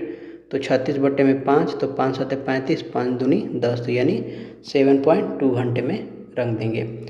अगला प्रश्न है, सोनू और उसका दोस्त राहुल खरीदारी करने गए। सोनू के पास 500 थे जबकि राहुल के पास 240 थे। सोनू के पास 500 और राहुल के पास 240। सोनू ने खरीदारी पर राहुल से 2 गुना पैसा खर्च किया। अब सोनू के पास राहुल के पास बचे पैसे से 3 गुना पैसा है, तो सोनू ने कितने पैसे खर्च किए। देखिए तो मान लेते हैं, माना कि जो राहुल है उसने x खर्च किया है। ठीक है, 100 रुपये खर्च किया है। प्रश्न में कह रहा है कि सोनू जो है खरीदारी पर राहुल से 2 गुना पैसा खर्च करता है। तो सोनू कितना खर्च करेगा, राहुल से 2 गुना यानी कि 2x खर्च करेगा। ठीक है, 2x रुपये खर्च करेगा। अब कह रहा है कि सोनू के पास राहुल के पास बचे पैसे से 3 गुना पैसा है। तो सोनू के पास कितना पैसा बचेगा, 500 रुपये था, उसमें से 2x खर्च कर दिया, तो ये उसका बचत हो गया सोनू का। राहुल का बचत कितना होगा, पहले 240 था और उसने 100 रुपये खर्च कर दिया, तो ये राहुल का बचत हो गया। अब प्रश्न में कह रहा है कि सोनू के पास राहुल के पास बचे पैसे से 3 गुना पैसा है, यानी कि 500 - 2x जो है 3 गुना है किसका, 240 - x का। अब इसको सॉल्व कीजिए। 500 - 2x बराबर 24 × 3 = 72, 3x तो ये कितना हो जाएगा, 3x इधर आएगा तो ये x हो जाएगा, 720 में से 500 घटेगा तो 220 हो जाएगा। प्रश्न में कह रहा है कि सोनू ने कितने खर्च किए, तो 2x, तो 2 गुने 220 यानी कि 440 रुपये खर्च किए। राइट आंसर ए हो जाएगा। अगला प्रश्न है कि निम्नलिखित प्रश्न में दिए गए विकल्पों में से वह संख्या चुनिए जिसे प्रश्न चिन्ह के स्थान पर रखा जा सकता है। ठीक है, यानी कि यहाँ पे क्या आएगा हमें ये बताना है। तो इसमें जो लॉजिक दिया है वो ये है कि सबसे पहले क्या करना है, इस चारों संख्याओं को जोड़ देना है। 6 + 6 + 9 + 7, तो 6 6 12, 12 9 21, 21 7 28, और ये जो बीच में 7 दिया है 7 4, तो 7 गुने 4 कितना हो जाएगा, 28। ये दोनों बराबर है। उसी तरीके से इसको देखिए, 14 + 15 + 5 + 11, तो ये कितना हो जाएगा, 15 5 20, 20 10 30 4 34, 34 1 5 3 10, 45 हो जाएगा। और बीच में 5 9 है तो 5 गुने 9 कितना होगा, 45 हो जाएगा, जो कि बराबर है आपस में। तो उसी तरीके से इसमें भी करना है, चारों को जोड़ेंगे। 6 + 8 + 8 + 5, 8 8 16 6 22 5 27 है। यहाँ पे 3 दिया है, क्वेश्चन मार्क को x मान लेते हैं। x गुने 3 कितना आना चाहिए, 27 आना चाहिए, तो x बराबर 9, यानी क्वेश्चन मार्क की जगह पे 9 आएगा। Right answer C. क्वेश्चन है कि भूतल से प्रथम तल तक जाने के लिए 7 सीढ़ियाँ हैं। पहली सीढ़ी को 1, दूसरी सीढ़ी को 2 और इसी क्रम में आगे भी लिखा गया है। PQRS 4 व्यक्ति हैं, कोई भी 2 व्यक्ति एक ही सीढ़ी पर नहीं हो सकता। ठीक है, अब आगे बढ़ते हैं।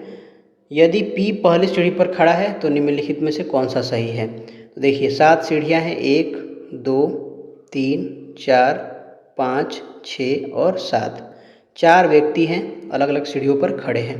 पहला कह रहा है कि P R से 2 सीढ़ी नीचे है। P कहाँ पे है, पहले नंबर पे यहाँ पे लिखा है P पहली सीढ़ी पर खड़ा है, तो हमने P को पहली सीढ़ी पर खड़ा कर दिया। R से 2 सीढ़ी नीचे है, तो यहाँ पे R इसके ऊपर होना चाहिए, तभी तो R से 2 सीढ़ी नीचे P होगा। ठीक है, उसके बाद Q S के बगल वाली सीढ़ी पर खड़ा है, और इसके बाद R S से 2 सीढ़ियाँ नीचे है। R जो है S से 2 सीढ़ियाँ नीचे है, तो इसलिए S हमारा कहाँ पे आएगा, 5वें नंबर पे आएगा। अब देखिए Q जो बोल रहा है कि S के बगल वाली सीढ़ी पर है, या तो Q यहाँ होगा या तो Q यहाँ होगा। S के बगल में यही 2 स्थान है, या तो 6 या तो 4। अब आगे बढ़ते हैं। पहला कथन है कि R चौथी सीढ़ी पर खड़ा है, तो R तो तीसरी सीढ़ी पर खड़ा है, तो ये गलत हो गया। चौथी सीढ़ी खाली है, तो चौथी सीढ़ी देखिए, चौथी सीढ़ी पे या तो Q हो सकता है या तो छठी सीढ़ी पे Q हो सकता है। ठीक है, उसके बाद इसको अभी हम नहीं पता कर सकते। S R के नीचे खड़ा है, S जो है R के ऊपर है ना कि नीचे है, तो ये भी गलत हो गया। Q दूसरी सीढ़ी पर खड़ा है, Q जो है या तो छठे पे होगा या तो चौथे पे होगा, तो हम अगर इसको छठे पे मान लेते हैं तो राइट आंसर हमारा हो जाएगा ऑप्शन बी। यहाँ पे छठे पे क्यों माना, यदि आप इंग्लिश का प्रश्न देखेंगे तो उसमें लिखा है X is next to S, यानी S के जस्ट आगे है, इसलिए हमने छठे पर Q को रखा है, और 4 हमारा क्या है, खाली है, तो राइट आंसर हो जाएगा ऑप्शन बी। क्वेश्चन है कि ABCDE एक बेंच पर बैठे हुए हैं। C D के बगल में बैठा है, D E के साथ नहीं बैठा है, E बेंच के बाएं छोर पर है, C D दाएं से तीसरे स्थान पर है, B A के दाएं है, A किस स्थान पर बैठा है। E बेंच के बाएं छोर पर है, E को हमने बैठा दिया यहाँ पे बाएं छोर पर, दूसरा तीसरा चौथा 5 लोग बैठ गए। अब कह रहा है कि C जो है दाएं से तीसरे स्थान पर, दाएं से तीसरे स्थान पर, तो 1 2 3, यानी C यहाँ पे बैठेगा। आगे बढ़िए, C D के बगल में बैठा है, तो या तो D इधर होगा या तो D इधर होगा। अब प्रॉब्लम यह है कि D E के साथ नहीं बैठा है, यानी कि D यहाँ पे तो नहीं होगा, D हमारा यहाँ पे होगा। अब आगे बढ़ते हैं, B A के दाएं है, B A के दाएं है, तो यदि A यहाँ पे रखेंगे तभी तो B यहाँ पे दाएं में होगा इसके। B जो है A के दाएं में है, जस्ट दाएं में नहीं है, बस दाएं में किधर भी हो सकता है। पूछ रहा है कि A किस स्थान पर बैठा है, तो A जो है E और C के बीच में बैठा है।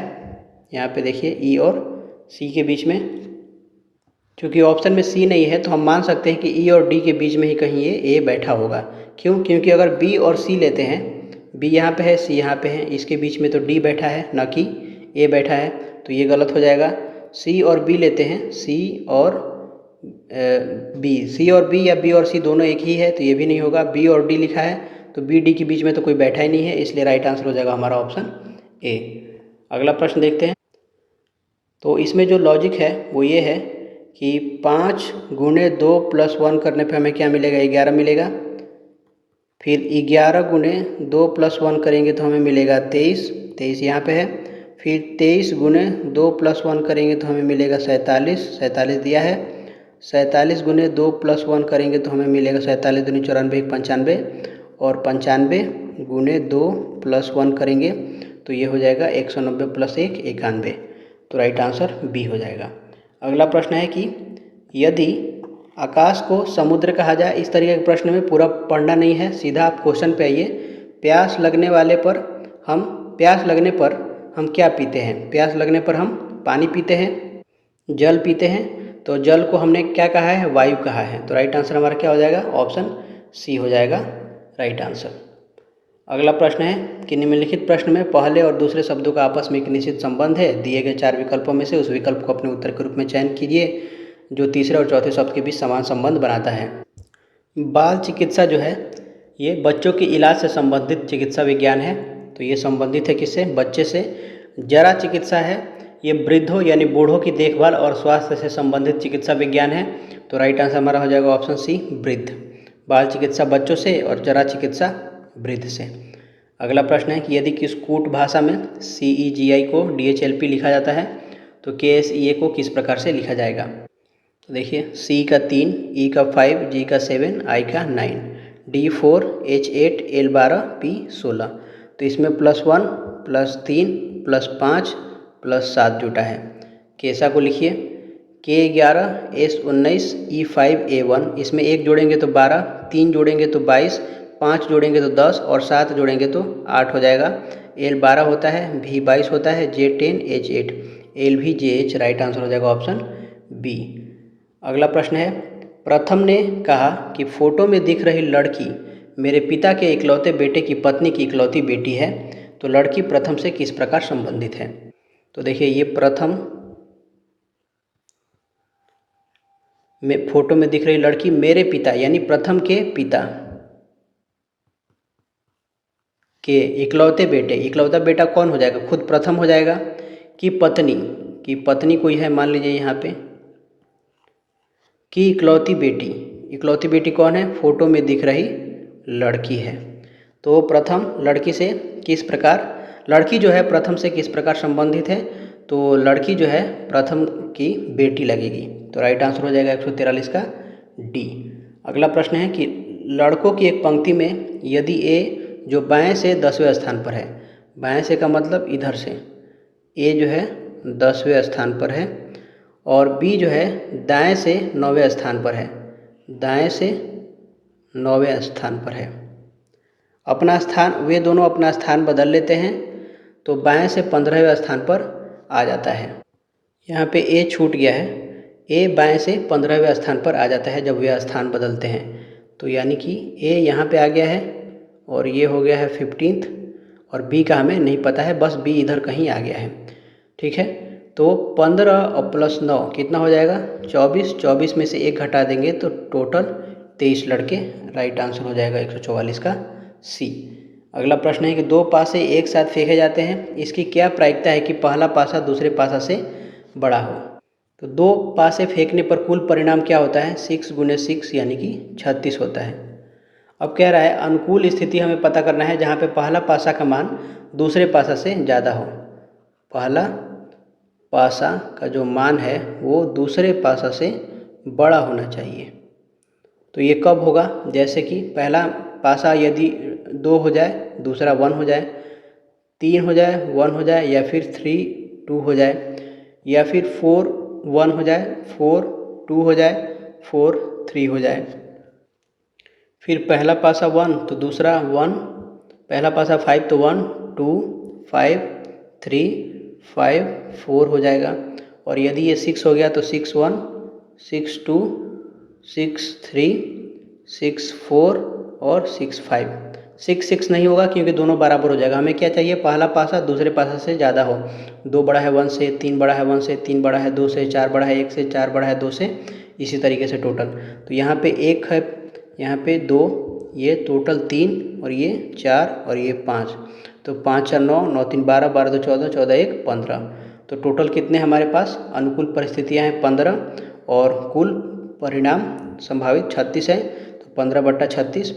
तो हम इसे घटाएंगे तो क्या होगा, 5/12। राइट आंसर हो जाएगा ऑप्शन डी।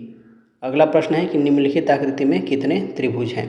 तो सबसे पहले हम क्या करेंगे, छोटे त्रिभुजों को काउंट करेंगे। 1 2 3 4 5 6 7 8 9, यानी कि टोटल 9 हो गया। अब क्या करेंगे, इस बड़े वाले को देखिए, ये 9 1 10 हो जाएगा, ठीक है। उसके बाद इसको देखिए, बेस सेम है तो 11 हो गया। फिर ये वाला 12 हो जाएगा, फिर ये 13 हो गया। फिर इसको अगर आप देखें तो ये वाला मिलके हो जाएगा 14। फिर इसको अगर आप काउंट करें तो ये मिलके हो जाएगा 15। तो राइट आंसर हो जाएगा हमारा ऑप्शन डी 15। अगला प्रश्न है, यहाँ मिसिंग पैटर्न हमें पता करना है इसमें, तो कौन सा आएगा। अगर इसको आप ड्रॉ करेंगे तो ये कुछ इस तरीके से पूरा होगा। ये वाला ऑप्शन बी हमारा जो है राइट आंसर आ जाएगा। अगर आप मिलाएंगे तो ये वाला भी सेम ही है, बट इसका जो ओरिएंटेशन है उल्टा है, इस तरफ है, हमें इस तरफ चाहिए था ट्रायंगल, सिर्फ इसमें है, तो राइट आंसर बी। अगला प्रश्न है 48, चित्र और निम्नलिखित कथनों पर विचार कीजिए और नीचे के पूछे प्रश्न का उत्तर दीजिए। निम्न में से कौन सा कथन सही है, हमें ये बताना है। पहला, आयत सॉफ्टवेयर और कर्मचारियों को दर्शाता है, त्रिभुज ग्रामीणों को दर्शाता है, वृत्त स्नातकोत्तरों को और वर्ग पीओ को दर्शाता है। तो पहला है कि सभी सॉफ्टवेयर कर्मचारी स्नातकोत्तर हैं। सभी सॉफ्टवेयर कर्मचारी कौन है, आयत है। तो आयत में तो एक जो ऐसा है जो स्नातकोत्तर नहीं है, क्योंकि स्नातकोत्तर क्या है, वृत्त है, तो वृत्त में पूरा आयत नहीं आ रहा है, तो ये वाला क्या हो जाएगा, कथन हमारा गलत हो जाएगा, ठीक है। दूसरा है कि कुछ सॉफ्टवेयर कर्मचारी पीओ होने के साथ साथ स्नातकोत्तर भी हैं। तो सॉफ्टवेयर कर्मचारी कौन है, तो आयत है, और ये कह रहा है कि पीओ होने के बाद पीओ कौन कौन है, वर्ग वाले, तो वर्ग ये है, ये पीओ हो गया, और उसके साथ स्नातकोत्तर भी हैं, यानी कि वर्ग ये वाला ये भी इसमें इंटरसेक्ट कर रहा है। तो देखिए ये जो 6 दिख रहा है ना, 6 क्या है, 6 जो है सॉफ्टवेयर कर्मचारी भी है क्योंकि आयत में है, 6 वर्ग में है तो वो पीओ भी है, और 6 जो है वो वृत्त में है तो वो स्नातकोत्तर भी है। तो ये हमारा क्या हो जाएगा, राइट आंसर हो जाएगा ऑप्शन बी। ऑप्शन बी हमारा राइट आंसर हो जाएगा, बाकी सब भी गलत है। अगला प्रश्न है, नीचे दिए गए प्रश्न में 3 कथन दिया गया, निष्कर्ष हमें बताना है कौन सा सही है। पहला है कुछ कुर्सियाँ टेबल हैं, कुछ कुर्सियाँ जो हैं कुर्सी टेबल है। दूसरा है कि सभी टेबल लकड़ी हैं, तो सभी टेबल जो हैं लकड़ी है। उसके बाद कोई लकड़ी प्लास्टिक नहीं है, तो कोई लकड़ी जो है प्लास्टिक नहीं है। उसके बाद निष्कर्ष बताना है हमें कि कुछ कुर्सियां लकड़ी हैं, तो कुछ कुर्सियां जो हैं लकड़ी हैं, बिल्कुल यहाँ पे इंटरसेक्शन मिल रहा है, ये सही होगा। कोई टेबल प्लास्टिक नहीं है, तो कोई टेबल प्लास्टिक, देखिए कोई लकड़ी प्लास्टिक नहीं है, तो लकड़ी से छोटा है टेबल, तो टेबल भी प्लास्टिक नहीं होगा, तो ये भी कथन भी सही है। तो 1 और 2 दोनों ही अनुसरण करता है, तो राइट आंसर हो जाएगा ऑप्शन सी। अगला प्रश्न देखिए, लास्ट क्वेश्चन है ये हमारा कि 2 विमान एक ही हवाई अड्डे से उड़ान भरते हैं। ए 20 किलोमीटर दक्षिण की ओर उड़ता है, बी 35 किलोमीटर पूरब की ओर उड़ता है, फिर दक्षिण की ओर मुड़ करके 45 किलोमीटर उड़ता है, फिर अपनी दाईं ओर मुड़ करके 35 किलोमीटर उड़ता है। अब ए के सापेक्ष बी कहाँ है। तो सबसे पहले दिशा बना लीजिए, ईस्ट वेस्ट नॉर्थ साउथ। ए जो है 20 किलोमीटर दक्षिण उड़ता है, मान लीजिए ए यहाँ पे है, एक ही हवाई अड्डे से उड़ान भरते हैं, यानी ए और बी दोनों यहीं पे हैं। ए चला गया 20 किलोमीटर दक्षिण, ठीक है। अब बी जो है 35 किलोमीटर पूरब जाता है, 35 किलोमीटर पूरब यहाँ पे आ गया बी। फिर बी क्या करता है, दक्षिण की ओर मुड़ करके 45 किलोमीटर चलता है, तो 20 और फिर 25, टोटल 45 किलोमीटर बी चला है। ये वाला कितना था, 35 किलोमीटर, तो बी अब यहाँ पे आ गया है। फिर दक्षिण की ओर मुड़ करके फिर अपनी दाईं ओर मुड़ करके 35 किलोमीटर चलता है, तो बी यदि इधर की तरफ देख रहा है तो दायां कौन सा होगा, आपका बायां इसका दायां होगा, तो बाईं ओर चलता है कितना, 35 किलोमीटर, यानी कि अब बी यहाँ पे आ गया है। तो बता रहा है कि ए के सापेक्ष बी कहाँ है, तो ए के सापेक्ष जो है ए यहाँ पे यदि है तो ए के सापेक्ष दक्षिण में 20 कॉमन, तो ये 25 होगा, तो ये भी हमारा 25, यानी दक्षिण में 25 किलोमीटर दक्षिण में है। राइट आंसर हो जाएगा ऑप्शन ए। ठीक है, तो इस वीडियो में इतना ही था। मिलते हैं अगले वीडियो में, तब तक के लिए धन्यवाद। जय हिंद।